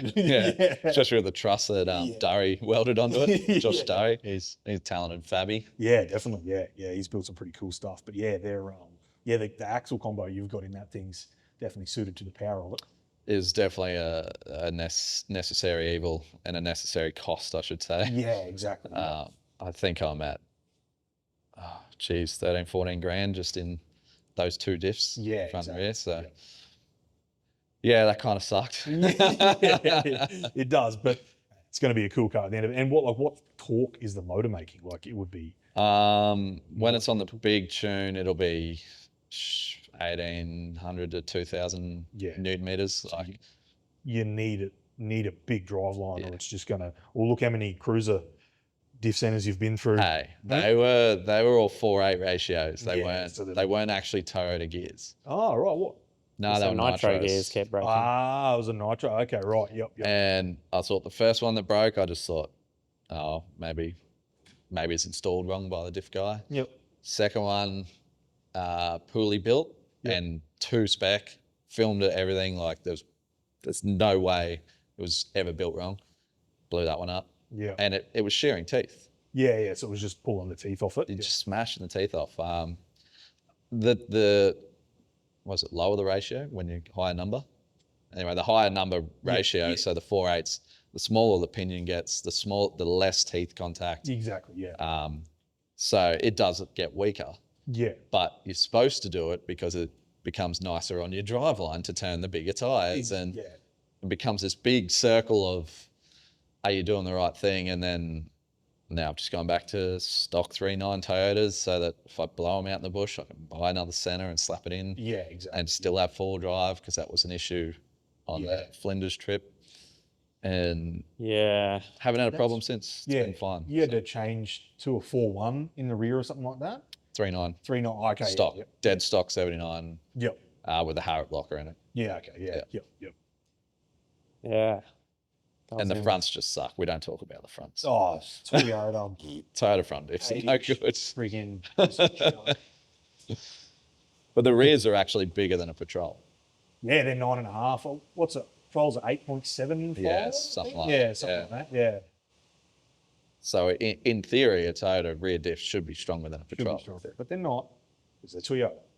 I think the rear is fine. I think the rears are fine. Yeah. A Patrol can't make more than 200 horsepower anyway, so. Shots fired. Yeah. Isn't that, I love that conversation. It's like, yeah, it's my TD, mate. It's 200 horsepower. You're like, nice. yeah, sweet. Yeah. Like, so is now it's a stock LS. I think my new motor should be going for about that 400 horsepower. Right. In the 5.1 litre stroke 1VD. Oh, okay, right. I didn't realise you were stroking it. Jesus. Oh, yeah. It's in WA at the moment. G-Turbos, they build the stroker motors. Yeah, right. Okay, yep. Send it back and then we'll put it in. So yeah, okay, right. Yep. It could make more power. I think 400's fine. It'll be on a multi-map too, so I can run lower maps and exactly. Yeah. And like it'll be about 1,200-1,300 newton meters. So so plenty for wheeling. Yeah, and that'll be on the rollers on 37. So on a hub dyno is going to be 480. Yeah, exactly. Right. You're going to have some more, but as long as chassis dyno is the best way to dyno anything to get you. I think so. Exact reading. Yeah, that's what it's doing on the road. Yeah, so, exactly. Yeah. And then through the 8-speed and everything like that, you've got. Do you have enough gearing in it? You think to the 3.9s are not going to be affecting because It's perfect. So the first gear in an 8-speed is lower than the first gear on a manual 79. Yeah, okay, right. So you've got that super low first gear, so you don't even need to do the diff ratios. It's geared fine. And your top gear is just super high to the point where I'm idling on the highway. I'm 1500 RPM. Oh, wow. At 100. So yeah, that's perfect. It's a great thing, and it handles power and does what it needs to do. A lot of the race guys now, like in the wind challenge scene, are starting to change. Yeah, blowout racing. Yeah, blowout's got one. Yeah, one of the boys from up north is going to one as well. Barker's building his at the moment. That'd be cool. Yeah, very keen to see how they're running a stock box too. Yeah, okay, so I'm keen to see how it goes. Yeah, next weekend we'll see blowout in full form. Very, very 40s. They're on 40s now. Oh gosh, sure, yeah. That 4 gearbox. if it lasts Outlaws, I'll be stoked. Yeah. I think it should. I think the boys did a lot of tuning on it, so it comes down to a lot of the torque calcs. So the best part about the 8-speed is the tunability is through the roof to the point where you can put all sorts of torque calculations into it, force shifting. If you can get what's it called, torque reduction from your ECU, you can actually make that thing cut power while it shifts. Which they probably can. I think Josh is running all off Haltech and that sort of thing. Yeah, so he'll have that. So they've probably done that. So the 8-speed will generally always hold gears. Once it's in a gear, you're fine. It's shifting gear on power with big power on like a not built box is when you could potentially slip clutches. Yeah, okay. Right. So with that torque reduction, it eliminates that problem. So yeah, cool. Yeah, and that makes it pop too. Yeah, like the Euros. Yeah. We want to do TJ's LN one day. Yeah, the LN needs some time to shine. It's a gearbox. If it had the 8-speed in it, holy crap, it'd be fun. Yeah. It's already fun. It's already a go-kart, that thing. It's, He's doing more work to it on the channel. He's going to be work in progress, that vehicle. Yeah. Coming. Yeah, I think the build, like, geez, you had that car for like a year before it saw a track. Oh, it was annoying before it even was on the road. It's just been nice to drive around. It's bulletproof at the moment. He daily drives it. Yeah. He doesn't even drive the 300. It's cool as. Especially on the splitties now. It looks freaking unreal. Yeah, it's got the factory tyres on it. Yeah. I keep switching, depends what we're doing. But yeah, around town it's good. It's unreal. Yeah. And we measured it coming back from Newcastle, it's doing just under 10 litres to 100. Yeah. Right. It's so crazy. Yeah, that's freaking unreal. And it's wild to just have power in an old LN, you know? Yeah. It's just like, I want to overtake. No dramas. Boost on the highway, like it just. Yeah. I watch it. You watch Poolie stories, and he's winding it up down a hill to get up the next one. We're like, I remember when TJ's was like that. Yeah. Well, yours used to get hot when you looked at it. Yeah. Just looking at a hill EGTs and start climbing. I updated all the turbos and everything, but all that did was give you just your heat would go up as well. It would drive, but then you'd get hot. Yeah. Yeah, it did drive better.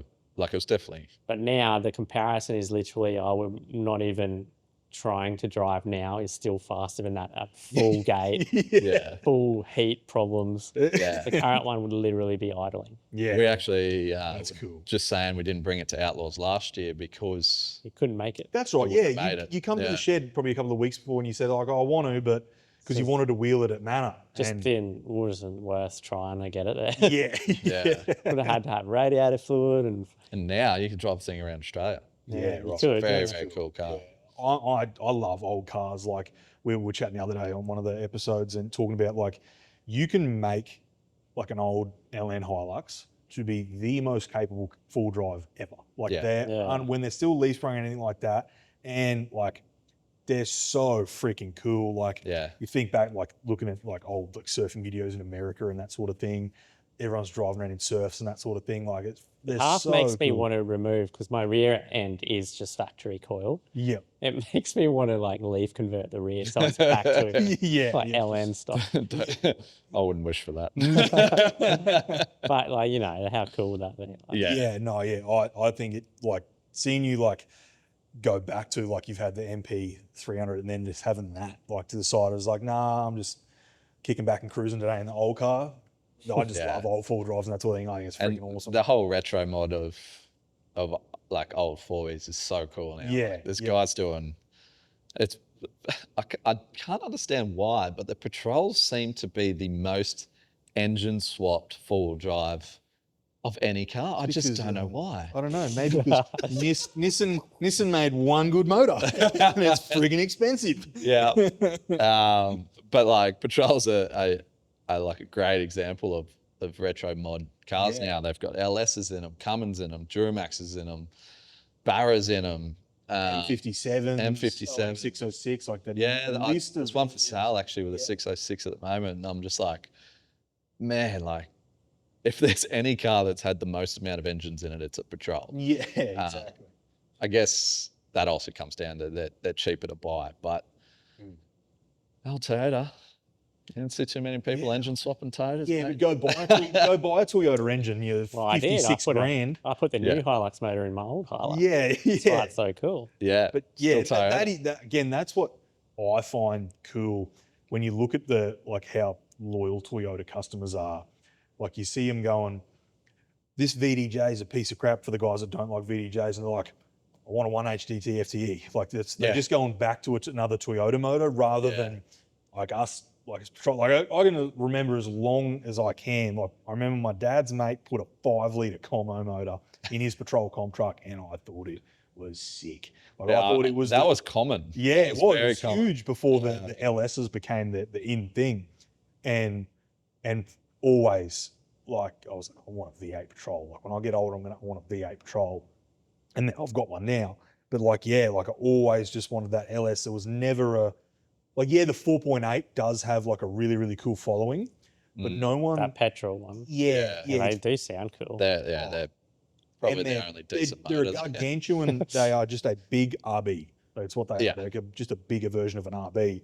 But then it's very rare that someone goes, I'm putting a 4.8 in my GQ. Most people go, I'm going to sell my GQ and buy a 4.8 GU. Like they keep it as that car. Mm-hmm. Which makes sense. It's a lot easier. Yeah, it's definitely a lot easier. The 4.8s aren't actually that cheap to buy separate. No. I think you can still get them through Patrol Apart, like brand spanking. Oh, true. They're still selling TDs, and they stopped getting made in 2006.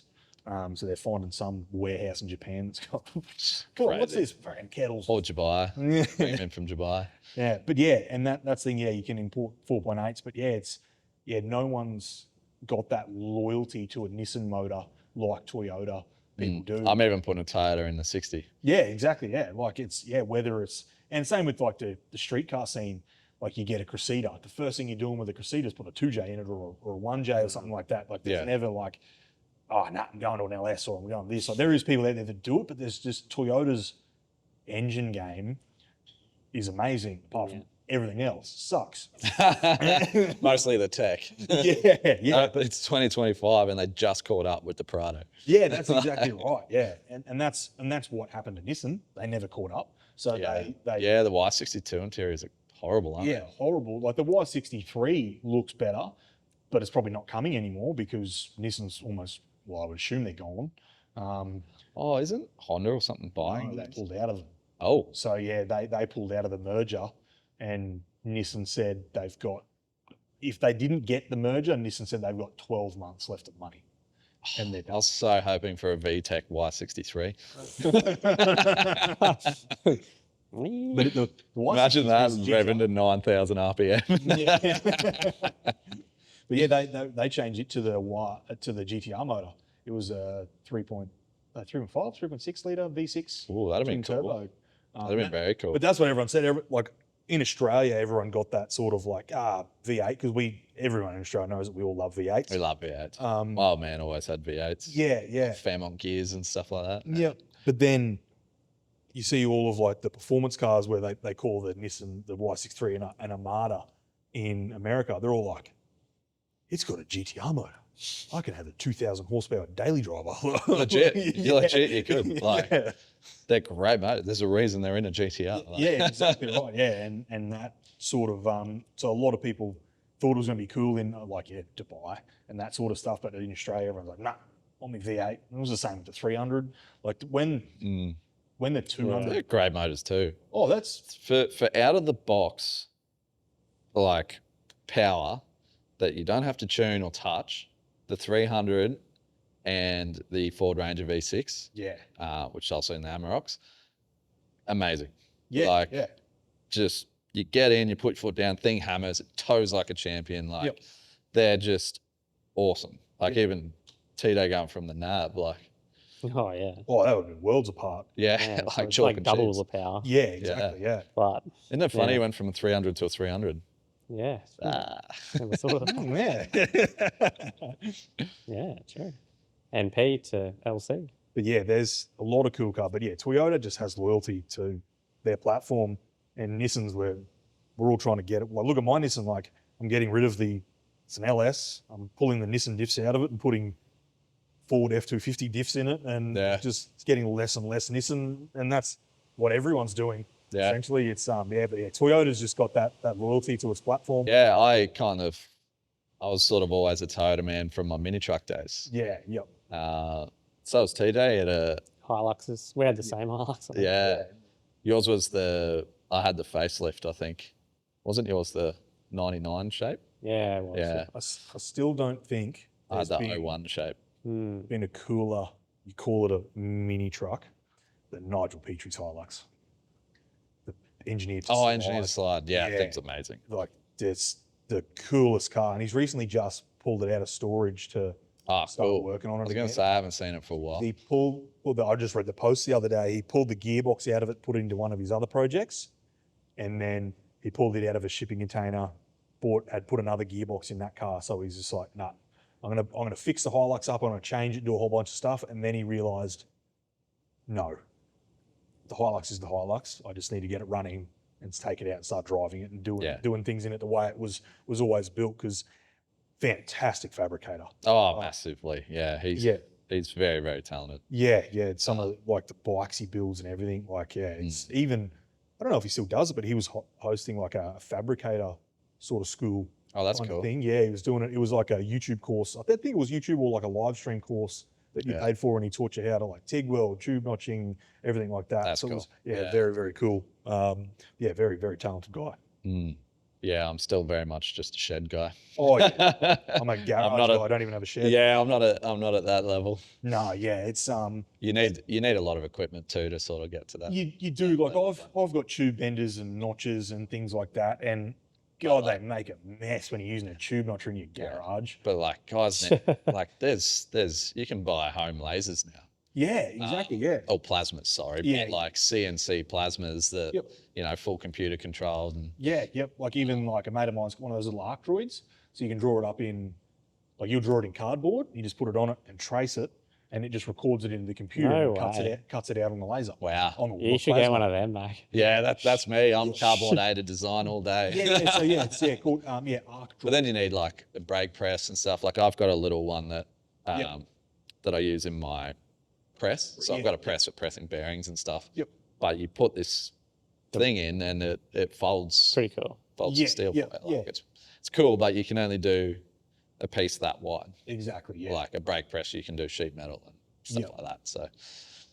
But that's and it gets to a point when you start it. That's the beauty of what I do for work is I have a program. I just draw stuff up there and just send it to work.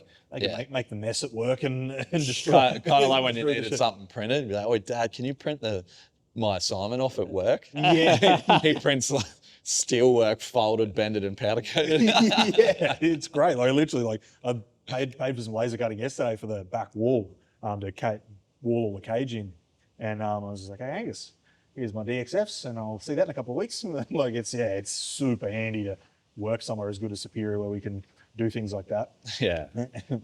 So, Mackie, you've got something coming up, and it's pretty near and dear to my heart, I guess. But there's some big things that are coming up with you that are near to your heart as well. So, what's happening soon, man? So, a really close family member of mine is currently battling heavy, I think it's stage 3 breast cancer and lymph nodes and stuff. Yep. So we're actually teaming up with Bloomhill Cancer, which they support all sorts of cancers, not just breast cancer and stuff. And we're releasing a Shedlife Bloomhill tea. Yeah. And all the proceeds are going to go to Bloomhill. Yeah. Cancer. Awesome. I know you beat it yourself. Yeah. I beat testicular cancer, which is, it's not something I've ever talked about on here because it's, sometimes I don't talk about that personal stuff, but people don't understand. Like I had through my treatment, I had a lot of support and amazing people. Lines of Addiction Tattoo hosted a flash day for me and that sort of thing. Like friends with GoFundMes and that, because I was out of work for about 6 months. People will never understand. It's a long journey, eh? It is a long journey, and seeing it sort of happening. And I know I'm more than happy to say, and this is kind of the part of the reason I don't really talk about my journey with a lot of things, is I had it a lot easier than a lot of people do. Like I'm 4 years, literally yesterday was my 4 years since I finished treatment. I did see your post. It's cool. When I go for my follow-ups, I still see people there getting treatment that were getting treatment when I was there. Yeah. And it is fucking gnarly. Like to put it, to plainly see it. You see people, like I remember sitting in my first sort of day of treatment, seeing people coming into that waiting room and just freak out. And it's not fair. Cancer hates us all. Doesn't matter who you are, what age you are, it's going to affect you. And people buying a shirt so you can donate money to help people through donations you'll never understand how far that goes to someone that's going through it. And I think, that's an amazing thing to hear that you're doing that to donate it, because it goes so much further than you'll ever think it will. Yeah, a lot of charity stuff's important to me. I've done 38 grand to be on Blue now through Shedlife, shaved my head and raised $12,000 to kids with cancer. Awesome.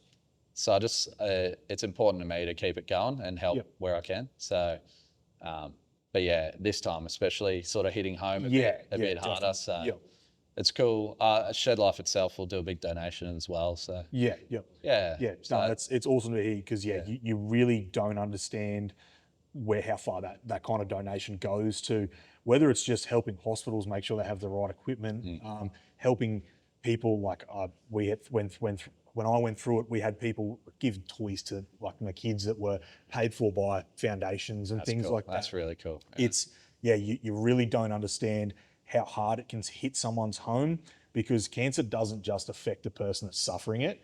Cancer affects the entire realm. That's something I've noticed as well. It affects everyone in that bloodline, essentially. It's something I think is absolutely awesome you're doing, man. And from myself, I say thank you, and I say thank you to anyone that donates in this sort of thing. So make sure you guys as listeners buy a Shedlife shirt. And who was it with again? Bloomhill. Bloomhill. The Shedlife Bloomhill shirts. Make sure you get one, because you'll never understand that you wearing that shirt and paying for it, who that's helping. It is going to go a massive long way. Thank you again for doing that sort Thanks of thing. to everyone who's potentially going to buy one. And it's, like you say, it's going to go a long way. So definitely. And it's cool to have the platform to be able to do it. Exactly. It is awesome, and it's awesome to see you doing that sort of thing and using the platform for good. It's not just you're not just out there going like, help us pay for our next trip. It's helping other people get through something that friggin' sucks. And so I just have to say thank you from the bottom of my heart from helping everyone out to you guys. No worries.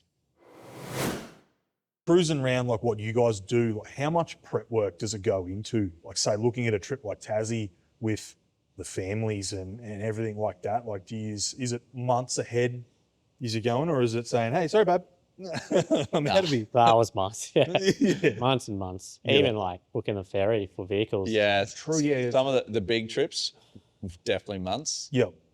Small trips, you'll see me packing a bag the day before. Not even the day, actually the morning of. I'm really bad. TJ's really good. He'll be ready like a couple of days in advance, and he'll rock up to mine, and I'll still be throwing a swag in the car and trying to find a pillow. And do you find like there is a lot of pressure or I'm still cutting cards or something. It's right on the grind. All right, I'm good. Do you find that there's, when doing, I guess it was across anything with content creation, like there's pressure on you guys to perform good every time, and not that you're performing as in you do acting, because it's very obvious you guys are just hanging out and there's a camera recording. But like, do you find that you're making sure that everything is to what you want to get done, or is it you guys just straight up chuck the camera on and have fun? We do freelance a lot, don't we? There's always, obviously, you have a goal of what you want it to turn out like, but it often I don't think it's ever turned out how we wanted it to. Yeah, it's kind of hard. The more you plan, the more it won't work out. So Simpson Desert was a good one, and like it was just the worst weather. Like, and how could you predict running out of fuel and exactly right. me blowing a diff and like it just you just got to roll with the punches and just see what comes out a lot of the time. Yeah, exactly. There is a lot of planning. Yeah, it's definitely like permits and like Tito said, ferries and exactly. Yeah, you think about when you go to Tassie. Time to get cars like drive all the way to Melbourne and things like that. Yeah. Like I remember I was chatting to you for one of the recent Tassie trips, the one where you stood it up. The truck didn't pick your cars up on the way home. Oh, that was Western Australia. Oh, was it? Yeah. Yeah. 3 days in the car. That the truck driver paid in full, took my money. He rocked up, said, "Oh no, I'm not taking them. They're too big." We gave him pictures, photos, everything he needed. Rocked up and went, "No, I'm not taking them." Did a different job back to Adelaide, and I was like, "Can we get a refund?" And he's like, "MIA." And now he's started replying now, and he's like, "Oh, I don't have the money. I'll have to pay you off." And I'm like, "No worries, cool man, pay me off." Yeah. Still nothing. So that's going to fair trading, I think. Yeah, or small claims court. Small, sort of yeah. Thing. Yeah. That was kind of a bugger. Yeah, no, that's especially in WA. Like that's a long. It was an expensive trip, so it's not something I've said anything about, but till it's sorted. But yeah, exactly. Yeah. That sucks. That was a kick in the teeth recently. And then the motor cracked an injector on the way home and had to get towed all the way home anyway. Oh, so that's when it's virtually been with Dreamwork ever since. Yeah, right. Yeah. And then we went down and took it wheeling and that was fun. And then the boys twisted my arm to do a stroker motor anyway. And like, right, well, that sounds fun. So. So you just virtually just run and gun the whole time, which I find that way easy. Like if sometimes like the guys will give me a script for something, like if we're doing for an external business or something like that, hey, I find it so hard. And then Brian will be like, hey, let's do a safety shot to make sure we've got it said right. And it'll be 27 shots later. And I'm like, Brian, I'm going to throw your camera at you. Scripting's impossible. Yeah, it's some people are built for it, like they really are, but I can't. It's so hard to stick to it. And I think if I ever had to script and not be myself, I don't think I'd enjoy it as much. You'd probably be the same. Like, I'm no good on a script. Yeah, I'm terrible. Yeah, I'm horrible for it. Yeah, I've got a lot of newfound, I don't know, what's the word for it? Appreciation for actors. Yeah. It's not easy doing that. Like, as soon as someone gives me even like 2 sentences, I can't do it. Like it's gone. I don't know what I'm saying. I'm the same. Or if you do remember what you're saying, you're not acting or anything. Like you're not saying it right. I don't know. It's terrible. It's hard. It's not easy. It definitely is. Like I find that I do exactly that. Like I'll get to a point and be like the amount of times they're gonna have to edit out for this for YouTube. The amount of times they have recordings of me saying, "Oh fuck," because I just cannot remember what I was meant to be saying. Like, it's just there's hours upon hours of me just going like, "God damn it!" The camera boys are like, "Yep." But I just sticking to a script and trying to make it come across real as well. Like is the fact that someone can turn up and act like Thor for 6 months straight and then go back to being a normal person, like, couldn't. Wild. Absolutely wild. There's a lot of skill, talent. It's not easy. Yeah, no, that's exactly right. There's a reason that acting school is such a big thing. Yeah. So we're way more like a documentary than. Yeah. Which is kind of the beauty that we've always been a vlog channel, not a production. Exactly. And I think, like with what you guys do, it's super realistic, and that's what it helps.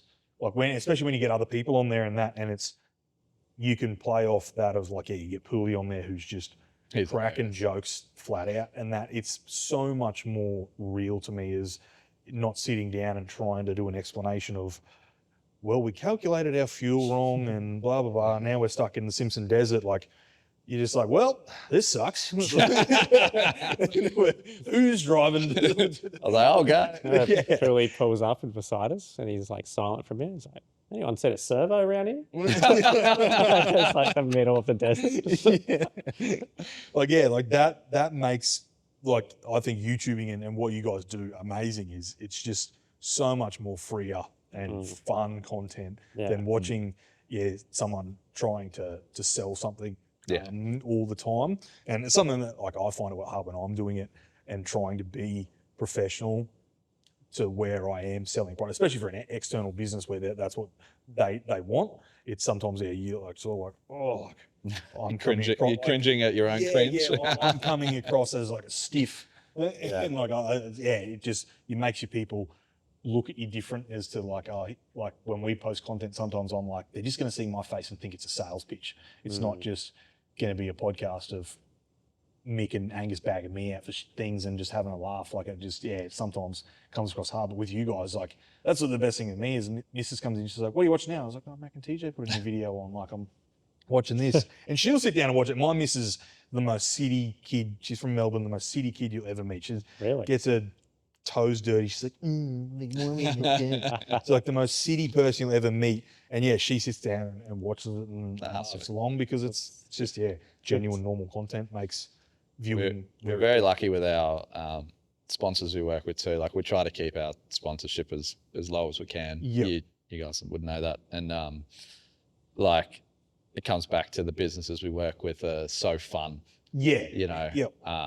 And they don't want us stopping in the middle of a video and going, Superior Engineering's new coil strut. Like you like Superior's like all our sort of sponsors are like, we just want you punishing the gear. Yeah, you know, using it, doing what you do. Prefer to see a brand new SSM kit through a boggle. Exactly right. That's the best thing. Like when we get to have fun with our sponsors. And that's what we want with our products. We want people to be able to buy an SSM and go trash it through a 2 kilometre bog hole.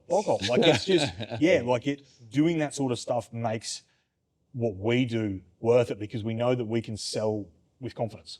Yeah. But you've got to have that I guess marketing that isn't just buy our parts because our parts are good. Just go like prove it. Yeah, exactly right. Yeah, that's exactly right. It's just like, hey, here's your car. Like we as a business, we don't have time and that to go to the Simpson and trash things for testing.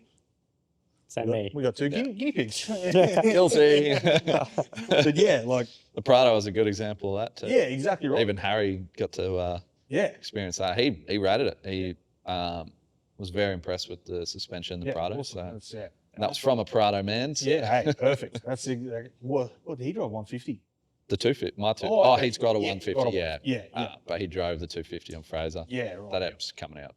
Oh, okay, yeah, awesome, yeah. But yeah, and that's the best thing is like what we do when we sponsor people as well is you want to have someone that you can be like, all right, go do this and trash the parts. Like you look at Tyler Thompson, like he's out trashing things all the time. He's hard on the gear. Like, he's hard on the gear. He's very hard on the gear. But then again, like we said before, you want to be able to say what's up and have a beer. Like it's keeping it less professional is definitely a big help. And having, I guess, that backing for you guys from brands like that, like whether it's Kinchrome, where they're like, hey, see how many things you can pull apart before this breaks and that sort of thing is a big thing. And I think, overstretching. Yeah, Kinchrome's like, if you break something, if you manage to break something at all, make sure you film it. And I'm like, I'll film it, I'll show it. Well, I still can't break it yet. They had Jackson had a torque wrench on the tyre of his UTV trying to drive it forward like he's acting as a wheel chock as he's trying to drive. They got him to put his concrete pump truck on, you know how they got the stabilizer stands? Yep. They tried to pick the whole truck up on them using the motorbike stand and crushed them. Yes. What's a friggin' concrete truck? 50 ton? It's pretty funny. But. He just crushed them. He's like, oh, well, they can't do that. They can't pick up a 50-ton pump truck. But yeah, and that's another thing. Like, and I guess like it comes across like that, the Kinchrome and that, like the Evans family are awesome to hang around, like Outlaws and that sort of thing. Like they're a very good race team in the way of they are competitive, they're doing well, they're doing all the right things by their sponsors, but they are just having fun. Yeah. Like and that's the thing is a big thing for business and sponsorship. You've got to partner with the right people that you can get along with. Or like if we were to film a trip, like we went up the beach a while back, it was just like, Oh yeah, we did. Yeah, we did. Sort of chilly. We're all sweating to death. Oh, It's like, yeah, let's go for a swim. Like, yeah. Like, yeah, you do things like that, and it's not a corporate setting of we have to take this photo at this time and be ready in this shirt at this time. It's pretty crazy. It's good. Yeah. And yeah, it's just having fun all the time is the best way to do it, I think. For sure, yeah. What is your guys' highs and lows to something? Where is it if an episode doesn't perform well, or is it broken cars? That what drives you for? I guess you could say in a low point to try harder the next episode, or get pushed through that low point to make sure that the episode still comes out the way you want it. Highs are definitely. I think TJ be the same. I just love what I do. Yeah. And even as hard as it can get, and as hard as I work, or big hours, or you're in the shed till midnight, or whatever, whatever it may be. Like sometimes, like any job, sometimes you have easy days, sometimes you work like an absolute animal. Yeah. I'm doing it what I love. Yeah. And it's for ourselves, and definitely not the same, yeah. working for the man anymore. That's definitely the high point. Yeah, for sure. It's just an incredible job, really. Yeah, that's exactly right. Every single time you're on a trip, I'm like, wow. How was this paying me? Yeah, I know. Yeah. Literally, it's like mental. Low point. Oh, for me, just people don't understand what they're watching. Like someone who has no idea who we are, and they'll see someone driving up what looks like a sand dune or something, but it's actually a bypass track that's been washed out by a cyclone. It's a road. It's going to be bulldozed anyway. But people blowing up about you wrecking the environment. I was like, hang on. That's a track that was always there. We're just reopening it. If the four-wheel drive doesn't do it, there's going to be a D9 bulldozer come the other way. Exactly. It's so different. So just very frustrating dealing with that. Dealing with haters, do you just ignore it? Like most of the time, just try and ignore it? I'm going to say we're fairly... Try and ignore it. Just don't engage if it is of no, like that person or like that doesn't understand what they're talking about. Or they haven't watched the whole video, or they haven't. They've just taken something out of context, or... Completely out of context. Or they're just a wanker that just wants to try and ruin your day. It's like, the more you give them, the more they win. I'll happily say that I'm bad for it. Like whether it's on like forums on Facebook and that sort of thing, there'll be hater comments about Superior, and I've really come to terms You wouldn't lately. bite? No way. I've never read any Mitch comments anywhere. But and I'm bad for biting, and I've really come to terms with it. Like the last 2 weekends, not the last 2 weekends, the last 2 arguments I've had, I had a dude virtually call me Four Eyes in a sentence asking me for an apology. And I realized that there is no rational thinking behind that. Like, how can you, and nothing that I'd said was a personal attack on him. I said nothing about who he was as a person, because I him as a person doesn't make any difference to what he's saying about the business. But he was attacking me personally and saying I needed to apologize. And he was like, you need to apologize, Four Eyes. And I was like, arguing with a hater they're just going to hate. So just don't engage, and it becomes almost funny. Like they're angry, and everyone else is like, see ya. It really sucks that like the 98% or 95% or whatever of people that follow you or watch you or anything, and then that little minute percentage can go and write just something absolutely horrible. And it can ruin your day, even though 95 other people out of 100 have written something really nice.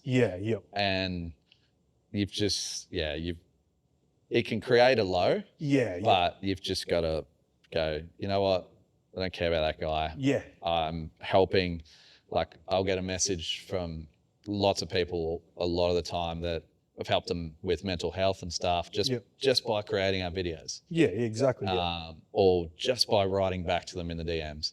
And helping one of those people outweighs 1,000 bad messages. So you got to remember that and block him out. Yeah, exactly right. Yeah, I think that is a really, really good way to look at it, is take the positives with every stride that they are and just leave the negative to be negative in their own mind, because it's nothing that you've done's made them negative. Like, they're just they've probably got something going on themselves. Yeah, exactly right. And that's it. Well, again, I mean, you do have 4 eyes, so that is your fault. Yeah.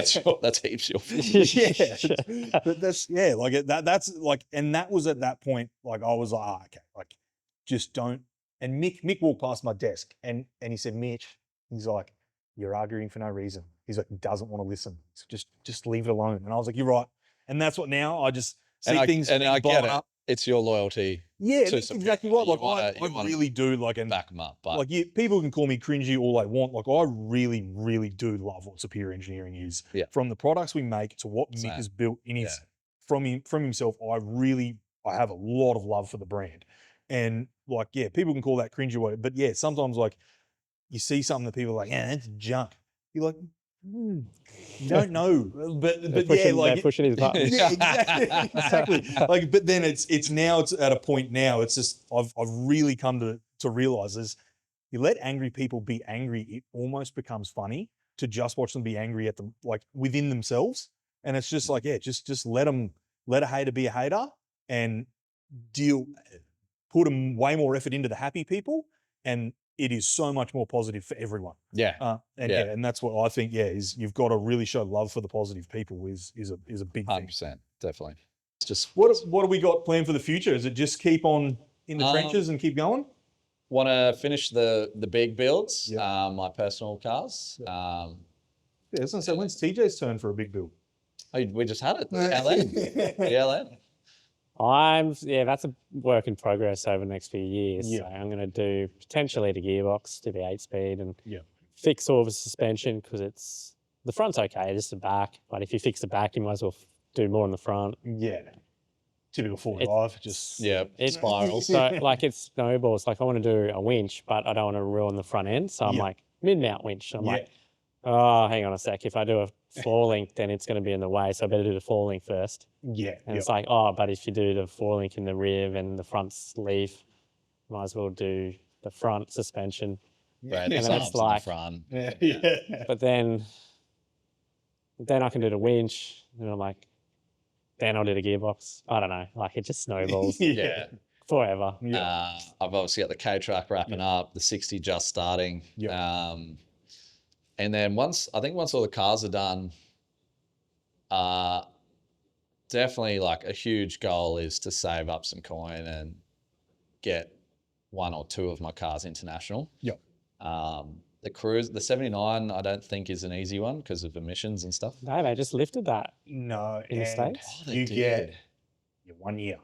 So, and I'm talking, when you talk 1 year, you get 1 year. You go a day over, your car's getting crushed. That's fine. Can't afford for a car to be over there for longer than a year. But the diesel emissions over there just got lifted. I did hear about that. I don't know if it applies to you importing a car for a year or not, but it's crazy. There's another spot I want to take, another country I want to take a car to, but I won't let that out yet in case it doesn't ever happen. But something no one else has done yet. So. All right, cool. And besides that, we want to, like, start getting the K truck and the LN to go do a trip, or the 60 and the LN, and maybe the K truck could go to America, and then the 79 and the 300 can do the long range stuff with the family. And that's kind of like future goals. I wouldn't call them a plan. I'd just call it goals, to work towards. Because if you don't have your goals, you can't work toward them. That's exactly right. Yeah, very true. That's the way to look at it. Yeah, I back that. So what's wrong with my patrolling? I had a goal of racing for years. Still haven't turned up.